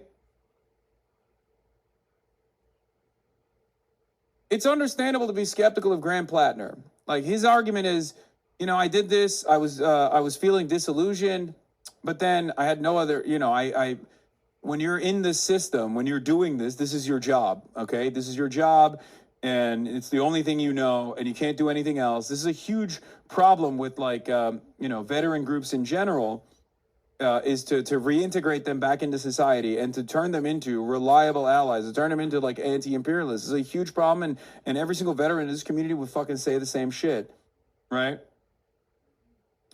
But yeah, Ta-Nehisi Coates said, the phenomenon of young men desiring war for the excitement of battle and violence is a self-destructive but ineradicable feature of human nature. Ineradicable feature of human nature, which has been remarked on by poets and artists for millennia. Likewise, the phenomenon of former warriors aging into pacifism as maturation convinces them of war's folly is not new. In our society, wisely, we entrust regulation of young men's desire for war not to the young men, but to our Congress, whom we expect to act with wisdom, deploying soldiers only in circumstances where doing so is completely necessary. Susan Collins was a member of Congress, which sent Platner and many other men like him to Iraq on the basis of lies. Once deployed, those men destroyed themselves and others en masse. Using his drive to enlist as a 19-year-old as a hit on his campaign to unseat her is pathetic.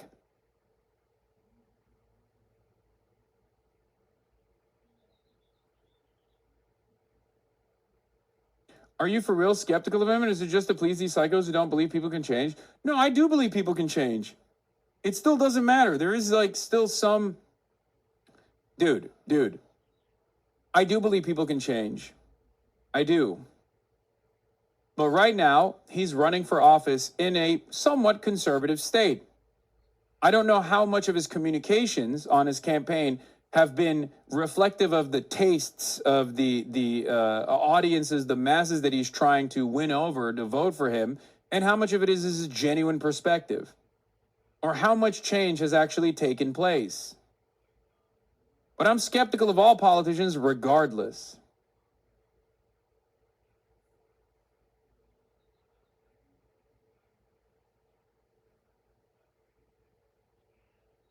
But yeah, ultimately,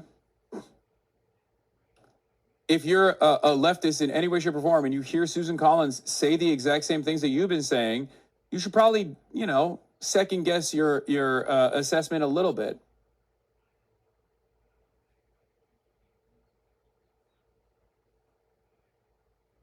But my assessment on this is simple.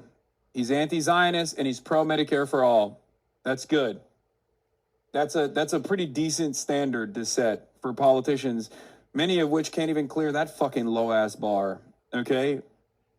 So yeah, if your argument is that, like, he doesn't fit your standard of anti-Zionism because he's not saying that, like, we should castrate the synagogue of Satan that owns Hollywood or whatever the fuck, then yeah, you're not a serious person. We're not having a serious conversation. You do this ship of Theseus, or this, sorry, you do this Mott and Bailey argument where you're sometimes making serious criticisms of American imperialism and the soldiers that actually contributed to it. And then in most other times, you're not having a serious conversation at all. Because there's always the Galindo heads that are seemingly the anti-Platner leftists. Galindo Mafia.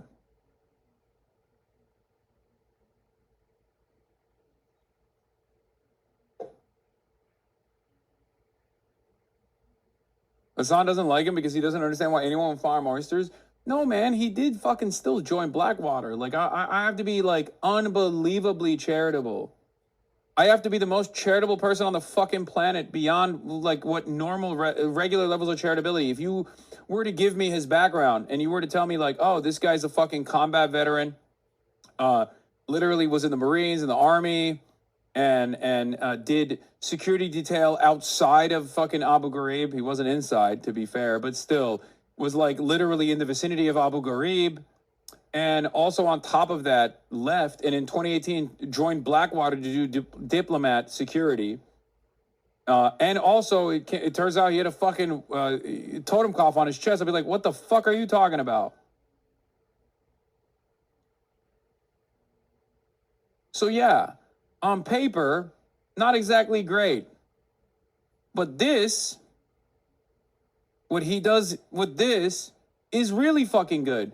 It shows an entirely different person. That's why I think like there's almost a schizophrenic approach to Graham Platner, where like people lose their fucking minds because he is extreme on both ends, right? If you were to tell me, however, someone who is a veteran who's like anti-war, a veteran who's anti-war, who's running on a campaign of no more wars and Medicare for all, and is an avowed anti-Zionist, right? And then I'm like, wow, that sounds fucking brilliant. That sounds incredible. Do you understand why there's this crazy, like, this crazy wave of like anti-Platnerites and people who are pro-Platner at the same time? Where some people look at that and go, that's fucking awesome. He's great. Think like a chud. Think like a woke, walk like a chud. That's great. He's the perfect candidate. Who gives a shit? There is this immense duality, this immense juxtaposition that causes people to fucking lose their minds. A real progressive mind in a MAGA body for Graham Platner when you think about it. My point is, however, all of this other stuff about his like fucking, all this other shit about not the tattoo necessarily, but even then it's like people talking about his like infidelity and whatnot. Like all of this is bullshit. The reason why you give a fuck about this is because he's anti-Israel. That's it. He's anti-Israel and you hate that. You do not want another senator to be anti-Israel.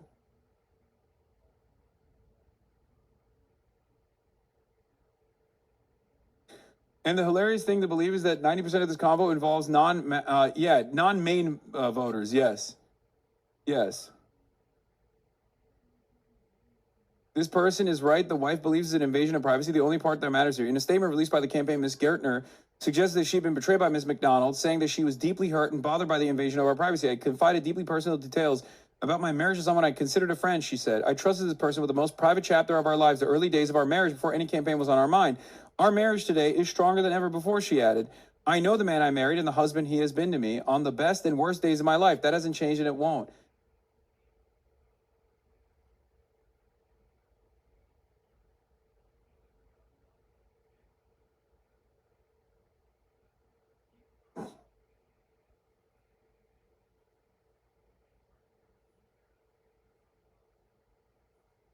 Platner is a more controversial candidate than Galindo to anyone who's suffering from American exceptionalism. Okay, dude. Sure.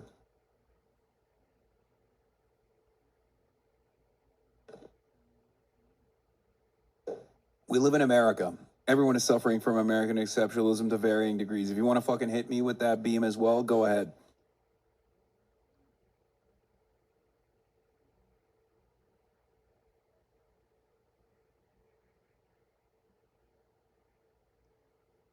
So much of this conversation from the left also turns into, hey guys, this content creator that you believe is a radical is not actually radical. I'm the real radical. Watch me instead.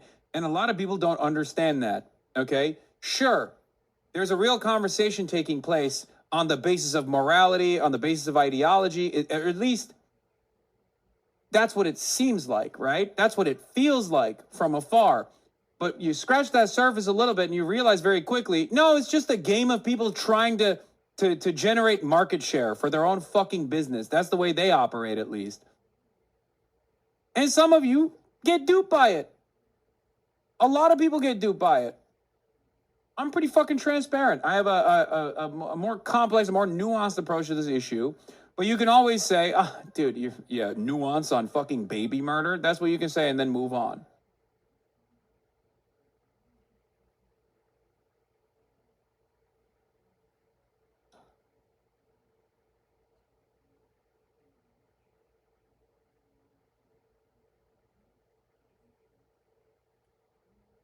To which I always say this. If your mass politics is so appealing, you're barking up the wrong tree. Okay? You should be taking your mass politics to the masses.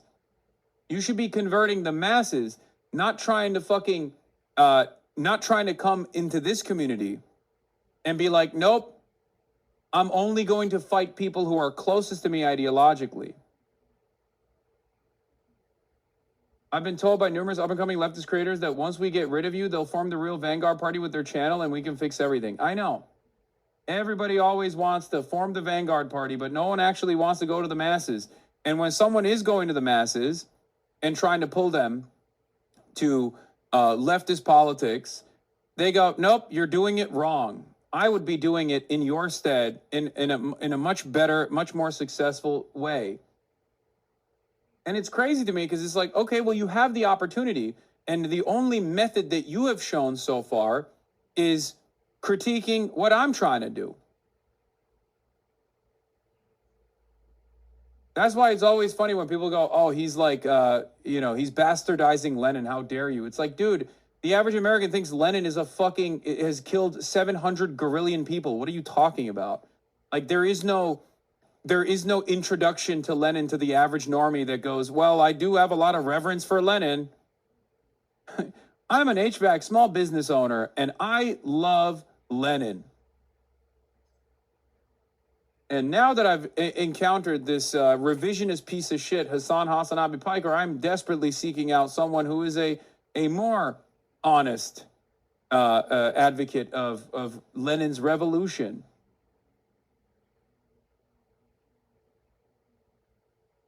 Yeah. If your leftist queer space leaves no room for me, the most mean, aggressive, annoying, antisocial person you can imagine, so I can constantly make everyone walk on eggshells around me as a sign of some sort of moral superiority, is it really a safe space at all?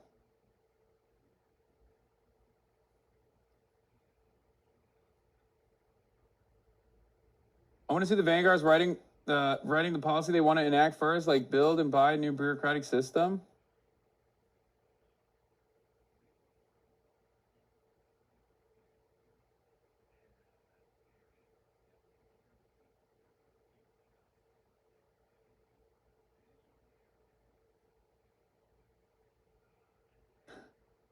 Anyway, my point is, this is not even about Graham Platner. We've moved way past the point of Graham Platner, right?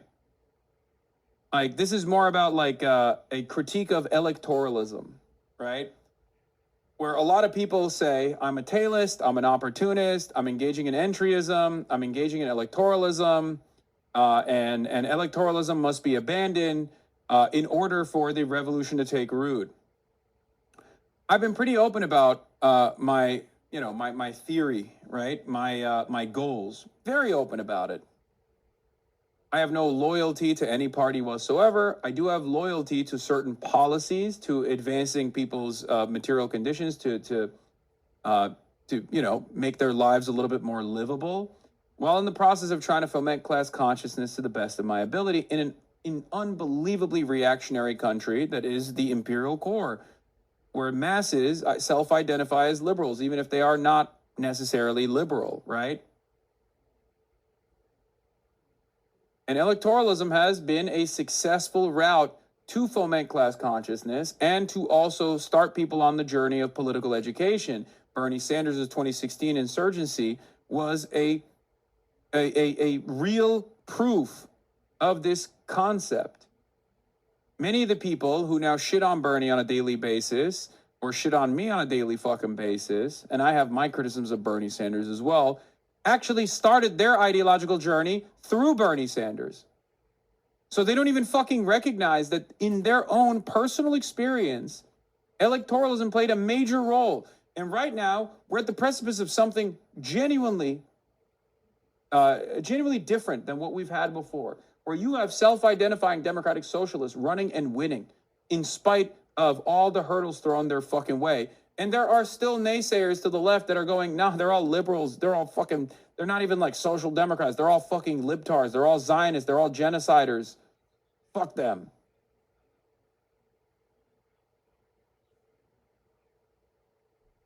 These guys claim to be Marxist-Leninists, but they behave a lot like left comms.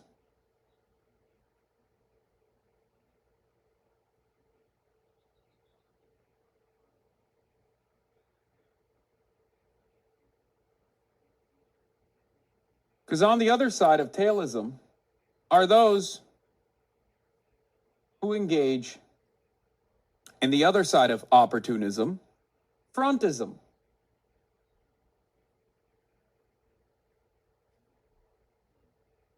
People who are constantly trying to push the boundaries in a way that sometimes leans into unproductive outcomes. Anarchists that think adventurism or the propaganda of the deed will be successful in fomenting revolutionary politics amongst the masses. Okay?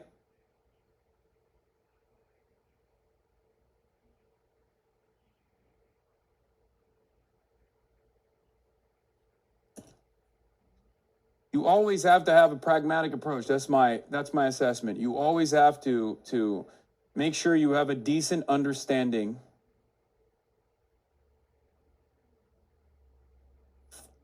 make sure you have a decent understanding of where the masses are, how they self-identify, and speak to them with the language that they understand.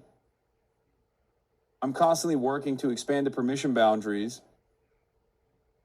and I think I do a fairly decent job at that.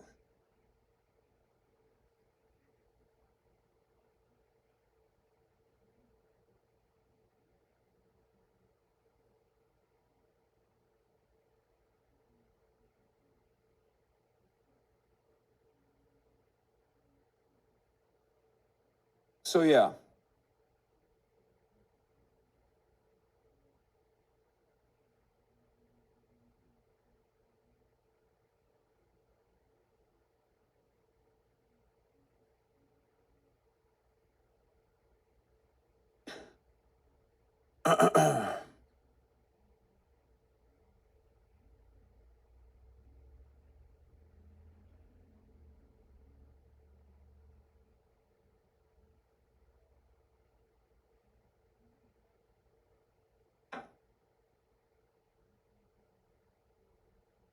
It's like, do you really want a Susan Collins? The idea is so idiotic to me. Roll the dice. No, I mean, that's separate. These guys say that there's no genuine distinction between Susan Collins and Graham Platner. That's their assessment. From where they're standing, they're both, one is a trigger man for American empire, the other one is sending trigger men overseas. So there is no discernible difference between either of them. And they LARP. They LARP as though they're like living in the third world in many instances. They LARP as third worldist. It's fine. My take always is like, if you're participating in the American electoral process, it's a bourgeois democracy. Of course, the options are incredibly limited. The confines are incredibly limited. So no matter who you end up choosing, they're going to have blemishes on their record. They're going to have idiotic opinions or wrong opinions or reactionary opinions. You have to make do with what you have and adjust it to the confines of permissibility. You have to adjust it to where the masses are. If you want to do mass politics, you got to go where the masses are. You got to talk like the masses. You got to develop a better understanding of the masses. That's why I always say, be normal, be normal, be normal, be normal. Okay? In any case, will soon make a final let's talk about this. Justin, at least 5 Americans reportedly hurt in recent Iranian attack. determination on a proposed 60-day ceasefire extension with Iran after wrapping up a meeting yesterday in the Situation Room. Meanwhile, a new report indicates at least 5 Americans were hurt in a recent Iranian missile attack on Kuwait. Madeline Rivera joins us from Washington, D.C. with all the latest details. Maddie, good morning. Good morning, guys. So that 2-hour meeting ended yesterday with little clarity as to whether the president will move forward with this memo of understanding. A White House official telling Fox President Trump will only make a deal that is good for America and satisfies his red lines. Iran can never possess a nuclear weapon. The president has maintained his key asks, which not only includes preventing Iran from obtaining a nuclear weapon, he also demanded unrestricted shipping traffic in the Strait of Hormuz and the removal of mines in the waterway. And regarding Iran's highly enriched uranium, the president says the stockpile, sometimes referred to as nuclear dust, will be unearthed by the United States, which it is agreed is the only country, along with China, with the mechanical capability of doing so in close coordination and conjunction with the Islamic Republic of Iran, plus the International Atomic Energy Agency, and destroyed. But Iran's parliament speaker says in a defiant post, "We seize concessions not through dialogue, but with missiles. In negotiations, we merely make them understand we have no trust in guarantees or words. Only actions are the measure. The winner of any agreement is the one who is better prepared for war from the day after." Secretary of War Pete Hegseth warning that military action is still on the table if both sides can't reach a deal. Our ability to recommence if necessary is, we are more than capable. Our stockpiles are more than suited for that, both there and around the globe, because of how we balance exquisite and more plentiful munitions. So we're in a very good place. Meantime, Bloomberg reports at least 5 Americans were hurt after Iran launched a ballistic missile towards a Kuwaiti airbase earlier this week. The missile was intercepted by Kuwaiti forces, but falling debris reportedly hit the Ali al-Salam airbase. Per Bloomberg, 2 MQ-9 Reaper drones were also seriously damaged in the incident. Charlie, Rachel. One last thing I want to say on this. While I was pissing, I was thinking about this. Okay. In order to engage in revolutionary politics, you need masses. Okay, you need the masses. And in order to get the masses to engage in revolutionary politics, you need to be where the masses are. You need to speak the language of the masses. Okay? This doesn't mean you must compromise, but you have to be understanding of their starting position. Okay? This is the number one principle of agitation, agitated propaganda.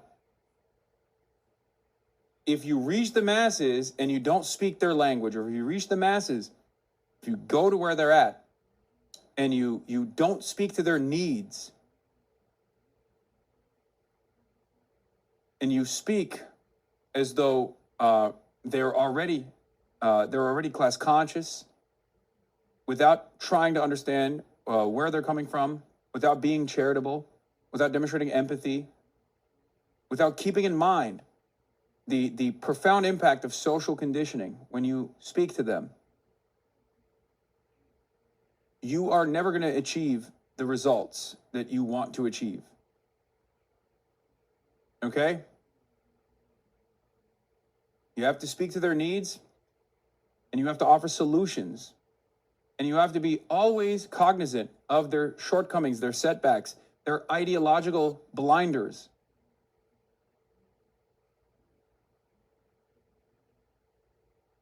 That's it. And Griff.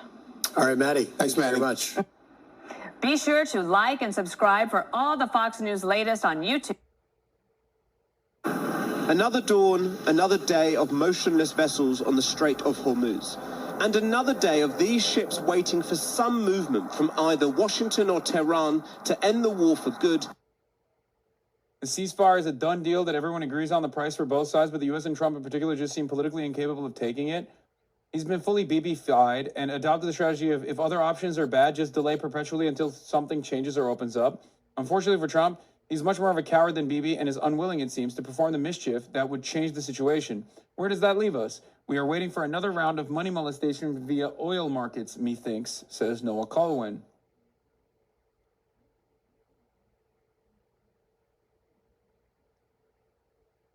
It is true. They're literally looking at the situation. They're like, something will change eventually. Fuck it. Kyle is so funny, dog. Graham Platner could have sexted my mom and I'd still vote for him. Yeah.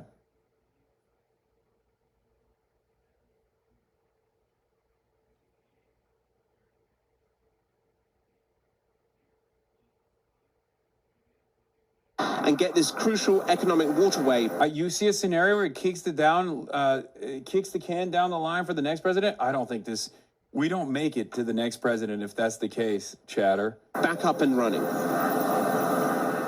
President Trump had said that he intended to make a decision after a meeting in the Situation Room on Friday, but he did not, with the defense secretary saying he had faith in the commander-in-chief.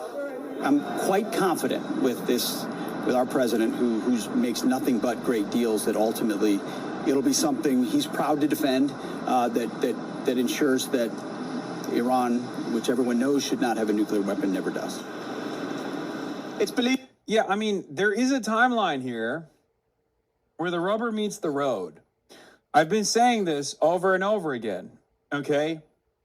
All commodities traders have been saying this as well, which is that oil is a physical commodity that has inelastic demand. So once supply runs out, it's a global commodity. Once supply runs out, people are going to start getting really frisky. They're going to start doing things that you previously thought were crazy. That would never happen. Because without it, you don't have a fucking energy grid. Right? Hospitals start closing down. Babies start dying. No more incubators, right? I've seen it with my own two eyes in Cuba. The entire world will turn into Cuba. Governments will collapse. You can't refrigerate food. Now, obviously, America as an oil exporter can stave off some of the worst consequences, but America doesn't just have a responsibility to the Americans as the hegemon and as also the party that triggered this event and the blockage of the blockade of the Strait of Hormuz.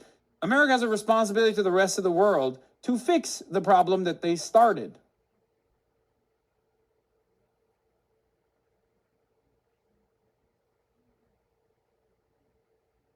So I'm not exactly certain as to how, you know, what our plan is to fix the situation. What our plan is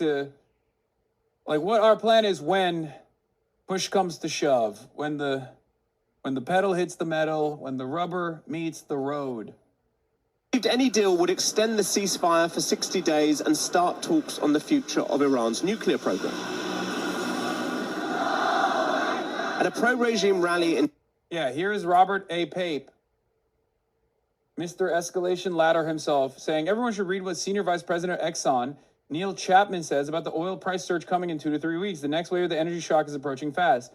Commercial inventories of crude oil, of liquids, think petroleum, gasoline, diesel, jet fuel, they've all run down. And running down those inventories is mitigated or offset, supplemented by the release of strategic petroleum reserves, which most of the Western countries have done. All of that has mitigated the impact. You can model this. We've modeled it. I think a lot of people in the industry have modeled it. We're approaching we're approaching new levels of unheard inventory levels. I mean, really, really low levels. You can debate whether that's going to hit those really low levels in 2 weeks or 3 weeks. Once you get to that point, then you'll see prices shoot up. I mean, I think dated Brent, most people, well, a model would say dated Brent will shoot up. Once you get to that really low inventory level, up to 150, 160, the models will tell you that. And then what happens is when the price gets to a certain level, demand destruction brings it back into balance. Prices go so high, it becomes unaffordable. And that's what happens. And so we're at that level right now.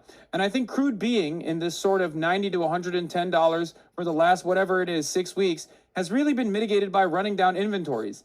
It can't last forever. So we'll see what happens. And predicting this and the exact timing, it's always a challenge. But that's the way we see the picture.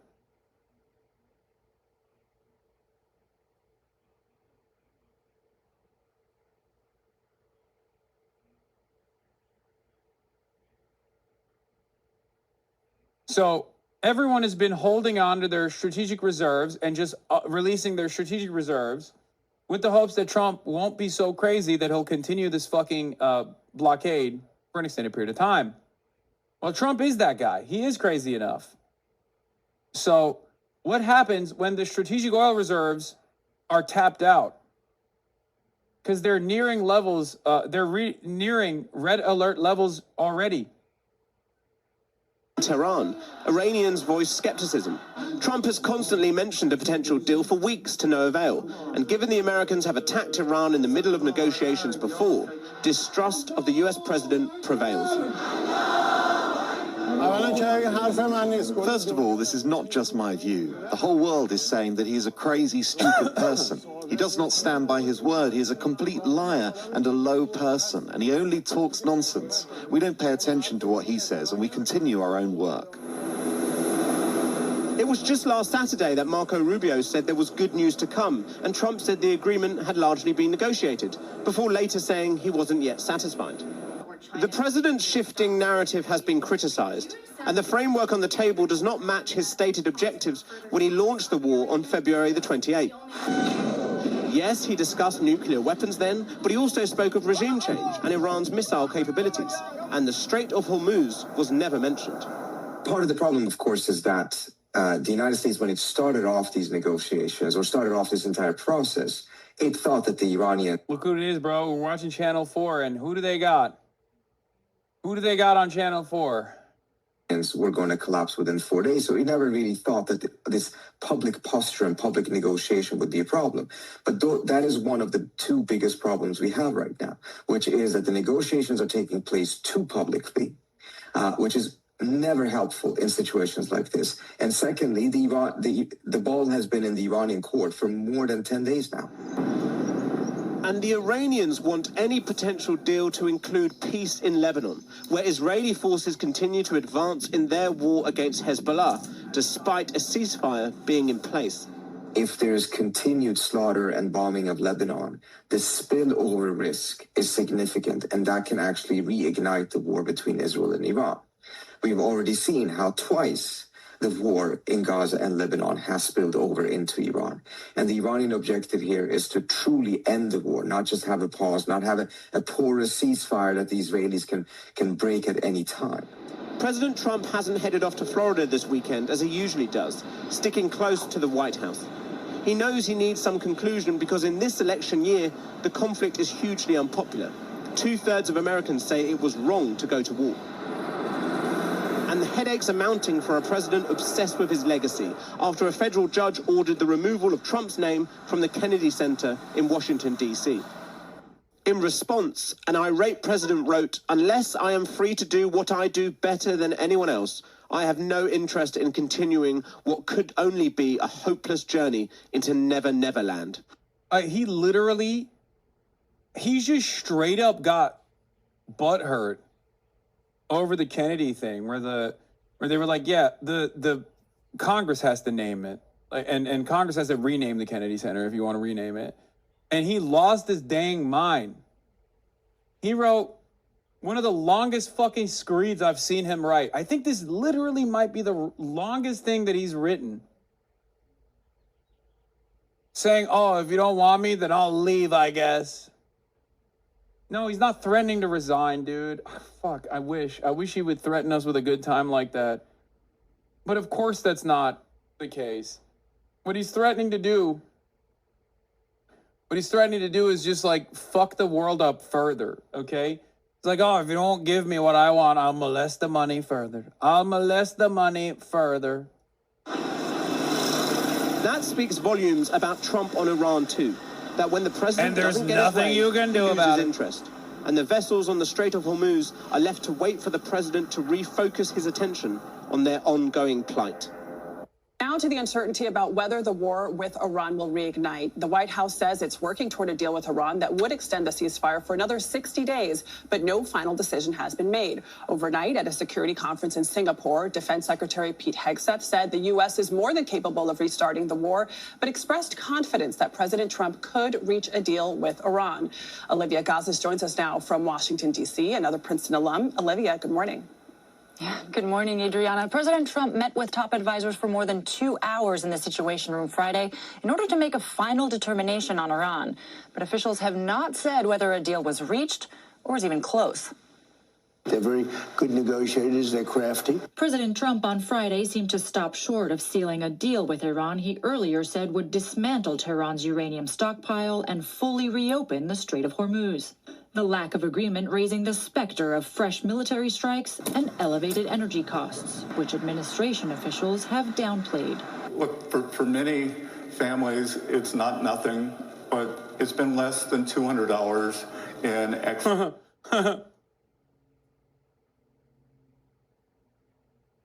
We had the Platner spy in on another main campaign. The former Platner aide that leaked the story and who only worked for the campaign over a couple of weeks in his initial months has resigned from Jordan Woods' campaign as of this morning. Oh, wow. The ex-Platner aide who publicly leaked this stuff to the New York Times is pulling down $9K a month from Jordan Wood, a Maine 2 Dem candidate who has endorsed Platner, the Democrats, an incredible political party. Well, she resigned.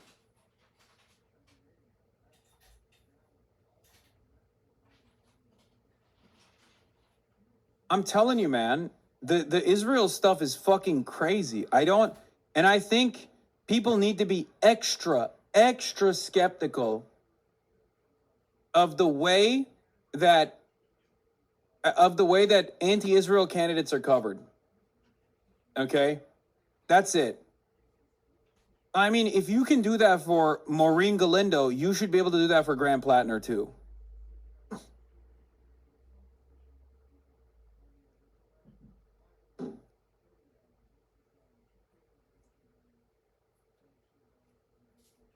It's kind of crazy. You need background checks on people you hire. I don't think anyone ever thought that it would be like this. Who the fuck would think that they're hiring spies to their campaign, chatter? Especially when they're first starting, especially if they're green. I mean, it's just crazy to me that there was a person in Kat Abu Ghazalik's campaign, there was a person in Abdullah al-Sayed's campaign, and there was a person in Graham Platner's campaign. How would you not? No, dude, I'm telling you, if you're new, if you're relatively new, I don't think you assume that there is going to be someone who is potentially being very helpful to a foreign state and trying to undermine your campaign from within.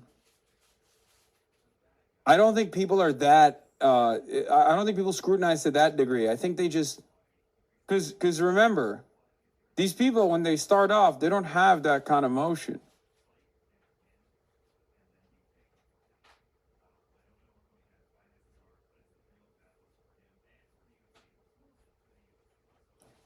Like when Graham Platner was like a random fucking oysterman who was propped up by Bernie Sanders and a bunch of other groups to run because they thought he was doing a really good job speaking at a town hall or something. I don't think they thought that they would have people that they hired, people that they've known for years, that would potentially operate like a fucking Mossad agent, okay?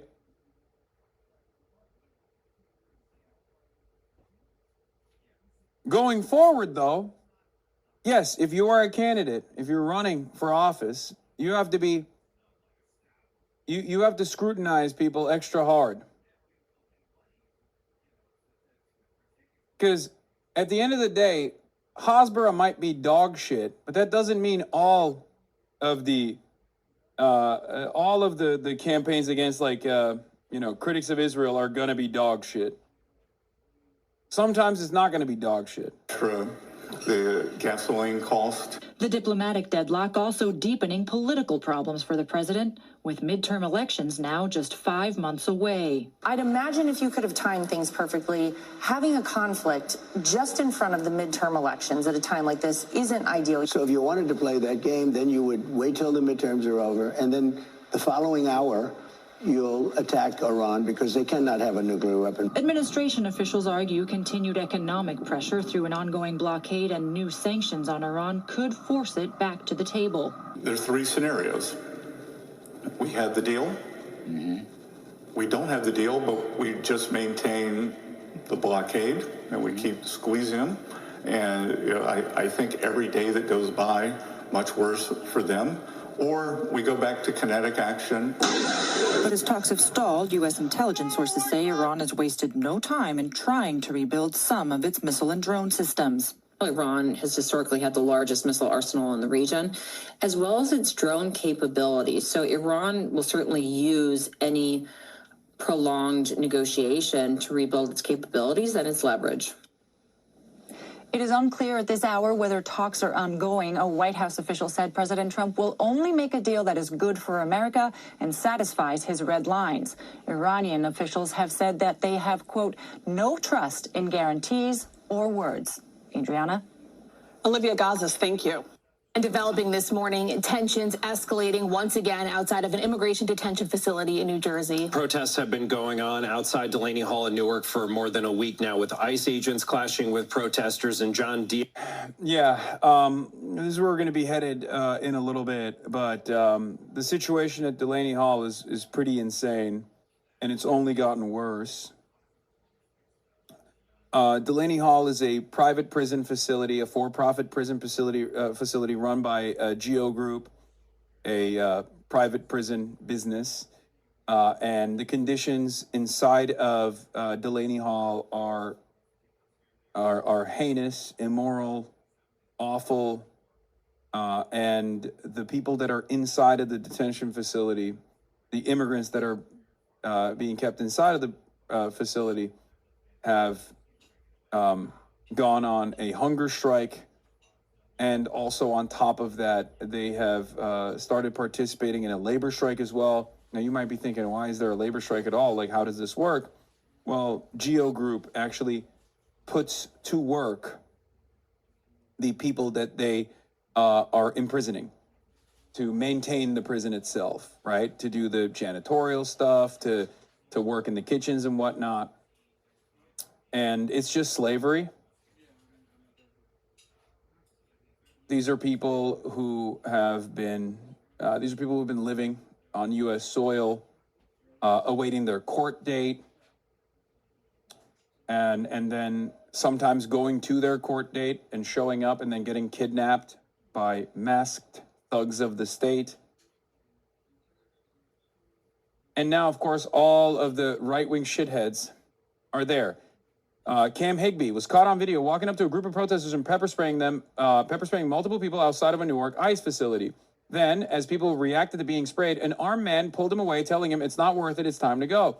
Last time I checked, walking up to a group of people and spraying them with a chemical irritant is commonly charged as assault or battery.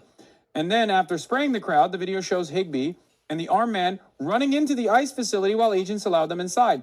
Imagine the outrage if a left-wing activist walked up to a group of conservatives, pepper sprayed them, and then disappeared behind federal gates. The headlines would never stop. The law is supposed to apply equally to everyone. Except we all know that these right-wing agitators, Cam Higbee also literally went to Israel too. He's a agent for PragerU, and has served as a foreign agent for Israel, which, you know, there's no fair restrictions, obviously, on that sort of stuff. Not worth it. No, we gotta go. Time to go.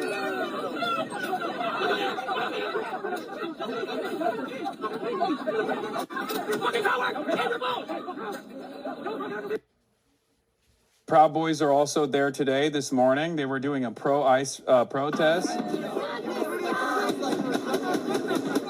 You Nazi. Fuck you. What's up? What's up? What's up? What's up? Keep moving. What's up?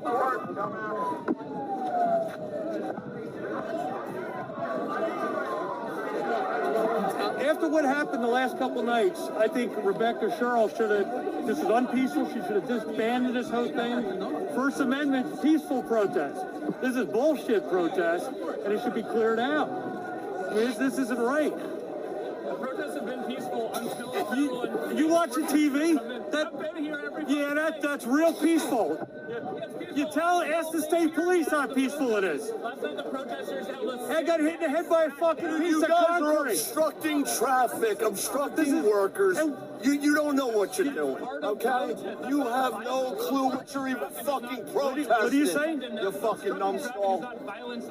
All right, tear gas or pepper spray. Yeah, pushing cops, pushing ICE agents, that's okay, huh? Yeah, January 6th, right? That was you guys? What's that? I don't know, was it? Was it?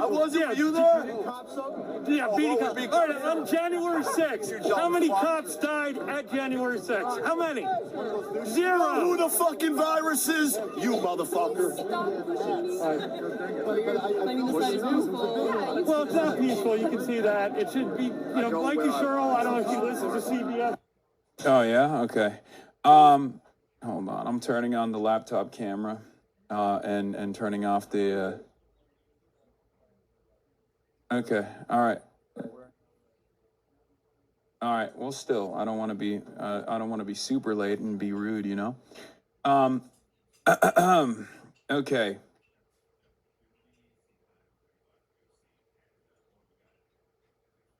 Not much drop off in quality, given the camera is busted anyway. But yeah, so you got a bunch of fucking kind of looks like cops to me, I'm gonna be honest. Dressed up in Proud Boy gear. There specifically to agitate at the behest of the MAGA movement, the government. What? No. Fuck. God damn it. Look in the other backpack. Okay, all right. Oh, nice, okay. Yeah, people have been protesting outside of Delaney already. Last night, Mickey Sherrill, the governor, who previously had done a stunt to try and go into the Delaney facility, the governor of New Jersey, actually decided to join forces with, no, we're good. Mickey Sherrill, the governor of New Jersey, actually decided to join forces with the ICE agents. They set up barricades, and she deployed the state troopers on her own constituents in the state of New Jersey at the behest of the MAGA movement, at the behest of the Trump administration, where the state troopers of New Jersey worked in tandem with ICE agents, with federal law enforcement, and pepper sprayed her own constituents all the same. Look, and there are still people who are trying to defend it. The use of state troopers outside of Delaney Hall does not seem to have diffused tensions like the state officials had hoped. Raj Parikh says, this misses the point. Governor Sherrill eliminated the ability of the Trump admin to create a pretext to make New Jersey into the next Minnesota for the ICE surge. This is exactly how to protect our neighbors from illegal federal overreach. Yeah, we should just fucking kill our own citizens so that, Trump's agents can't do it, right? Great logic. Sick the state troopers on the protesters so the feds don't have ICE to do the same thing. Brilliant gamesmanship if you don't actually give a shit about the human beings inside and outside of Delaney Hall. Yeah. Oh, you see, you don't understand. This is brilliant. This is statecraft. This is brilliant gamesmanship. This is games theory. Professor Chong would love this. Okay? What we're doing is we're hurting our own constituents ourselves so that we don't let Trump do it. Because if Trump did it, he would actually enjoy it a lot. And we can't give him that enjoyment. So we're just robbing him of that enjoyment. Is that what it is? Very stupid. Just ban this shit and stop it. This is a waste of taxpayers' money, and it's not peaceful. And you watch when we leave here how peaceful it's going to be. It's not. We are here for law enforcement. What's that? Your message today, what brings you here? The message today? Stop it. Mikey Sherrill, end this shit. Just end it. We don't want to see it. This is bullshit. Is that protest there, or and we're talking about Delaney Hall? Your message about Delaney Hall, the fact that it's Delaney Hall. You're here illegally. You're already breaking the law. They didn't open the floodgates. Delaney Hall would exist. They let so many fucking people in this country. They should never did that. This wouldn't be here. Alligator Alcatraz wouldn't be here. This is all bullshit because they opened the borders. Let them in. Can't get the votes the right way. We'll get the votes. Yeah, that's what's going on here. Fantastic. Is joining us live now from there in Newark. And John, now we have protests, clashing and dueling protests happening where you are, right? Yeah, guys, good morning, both of you. We are live here, right really in the center of all of it. On one side of the road, we have about a dozen people in support of ICE starting their protest. You have between 10 to 12 people out here, a lot of them saying that they are from Jersey. But on the other side, though, you can see there's double, if not a triple amount of the people on the other side of the road saying that they do not support this ICE and all these enforcement. Now, a lot of officers are out here telling everyone to stay on their side. They're fearing that things, could get heated out here this morning. But if you take a look here, though, at this video, this is what it all looked like out here last night. Right at 10 o'clock, New Jersey State Police in full riot gear were seen clashing with protesters equipped with gas masks and goggles. Protesters were given 15 minutes to leave the area established outside Delaney Hall or risk getting arrested. Just hours earlier, the New Jersey Attorney General announced state police would be stepping in for ICE and taking over public safety operations after a week of tense clashes outside Delaney Hall between protesters and ICE agents. The governor started what she's calling a peaceful protected protest zone. Take a listen. Our top priority is public safety, and we need to take this opportunity to lower the temperature now. I recently took an oath to the Constitution of New Jersey. I am going to protect people's right to protest peacefully, and I'm going to ensure everyone's safety. And I am confident in New Jersey we can do both. And just this morning, Governor Sherrill releasing this statement saying in part, quote, "Today and going forward, I urge everyone who is protesting to do so peacefully in the safe areas and work together to bring the temperature down. We need to focus on advocating for better conditions for the detainees, for their families, and ultimately the closure of Delaney Hall." Now, conditions are a part of what led protesters to break out last Friday. Organized groups claim detainees are on hunger and labor strike due to them. The Department of Homeland Security officials, well, they're claiming detainees get 3 meals a day and have access to comprehensive medical care and deny allegations of hunger strike. And a live look back out here, you can see a lot of people out here. She's navigating this pretty well, right? No, she's not. I just told you that she deployed the state troopers to beat the fuck out of the anti-ICE protesters, her own constituents.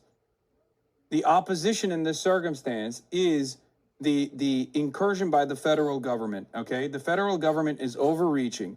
The federal government has deployed federal agents on Jersey soil outside of this private prison facility on New Jersey soil, and they're straight up brutalizing people from New Jersey. Mickey Sherrill's constituents, people that voted for Mickey Sherrill, people who she's supposed to be defending here, okay? Defending against this kind of thing.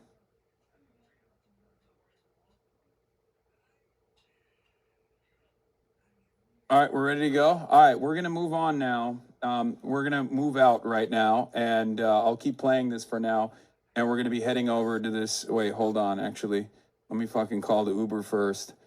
They are against this enforcement. They want to shut down Delaney Hall. We have this man saying chance, and they do have this road blocked off to most vehicular traffic just in case things do get out of control. About a whole mile is blocked off. But over here on the other side, you can see that these people are in support of ICE. So a lot going down out here. I have to move on over right now. But we're going to keep you updated throughout the day. Looks like these people will not be leaving anytime soon. So for now, we are live this morning from Newark, New Jersey. John Diaz, CBS News, New York. All right, John, thank you. We can only hope things remain peaceful where you are and that you stay safe out there. We'll check back in with John in about a half hour's time. Well, take a look at this wild video. Protests erupting outside a New Jersey ICE facility, and they got violent very quickly, defying New Jersey's Democratic governor, who just announced peaceful protected protest zones outside Delaney Hall. And now a New Jersey man is facing charges for allegedly kicking and biting ICE officers. We are expecting more protests today, so let's go live to Newark, New Jersey, where our Steve Harrigan is ready for anything. Steve, what does it look like behind you? Aisha, those protests already underway here. We've got a small pro-ICE group here, about 24 people, and then several hundred anti-ICE protesters. They're pretty much cursing at each other, separated by... Who the fuck has a Tom Homan Law and Order flag, bro? The green... The thin green line, oh my God, that is, you have to be a real fucking freak ass bitch for that, dude. You went to Amazon and you were like, you had to custom make that, right?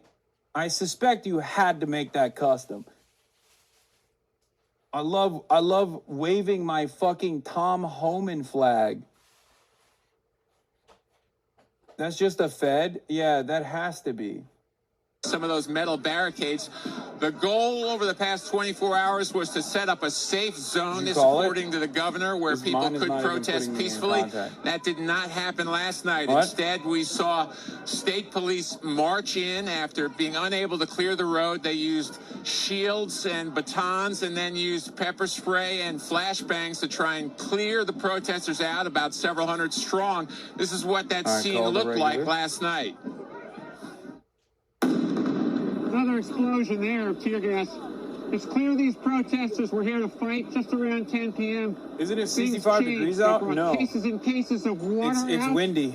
Wash their eyes when that tear gas hits. Yeah, there's none. Yeah, they're apparently... The counter-protesters at Delaney Hall say the Epstein files are a hoax. The Epstein files are fake news. Fuck the Epstein files, shit like that. Oh, I got one. Oh, shit. Nobody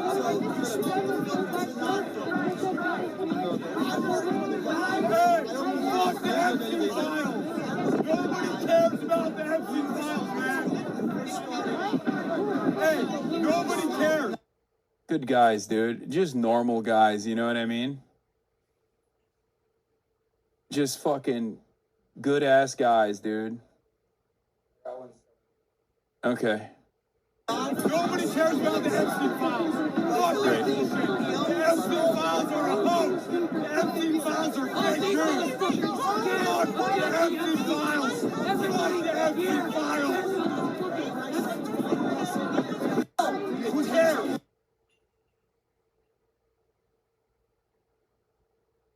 Who amongst us, bro? Epstein And that's what's misunderstood. going on now. A confrontation between the two sides for control of these streets out in front of the detention center. As often happens, the crowd really changes after 10 o'clock. Then it was mainly young people, a lot of them with helmets on, with gas masks, looking for a fight. The question now is, how long is that fight going to continue? We've heard from the Attorney General saying this can't go on. He's talking about some of the agents being bitten in scuffles in the crowds.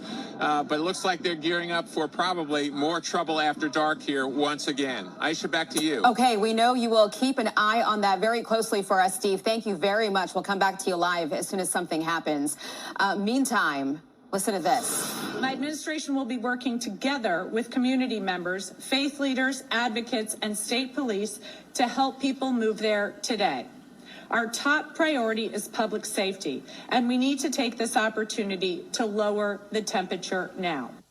Well, that is New Jersey's Democratic Governor Mikey Sherrill finally bringing in the state police to help calm the area. Let's bring in former acting DHS Secretary Chad Wolf to help us unpack this picture that we're watching unfold out in New Jersey. Chad, welcome to the program. So she just announced a protest zone around the Delaney Center facility. State police has finally been brought in after we saw so many scuffles this week back and forth. Why did it take so long for this Democratic governor to bring in law enforcement? Yeah, it's a great question. She should have done this really on day one. If you establish a protest zone. Yeah, you always love, dude, it's great. You know the governor of a blue state is doing a great job when Fox News is like, well, you know, she's finally doing a great job. Why didn't she do this from the start? You know, that's how you know. That's how you know the governor has the constituents in mind with these decisions, okay? And then you have local police there that are enforcing that. That allows ICE, obviously, to withdraw a little bit. It allows them not to have their officers front and center, and local police can do that job. That's something that a lot of us, you know, for months had hoped Minneapolis would do during that in January and February. Sounds like ICE is taking yet another L after shockingly failing to do anything but making a mess. What's it mean when NJSB recognizes the state patrol, like the New Jersey State Police, okay, which is probably one of the most aggressive forms. I mean, it is the most aggressive form of law enforcement in the state, saying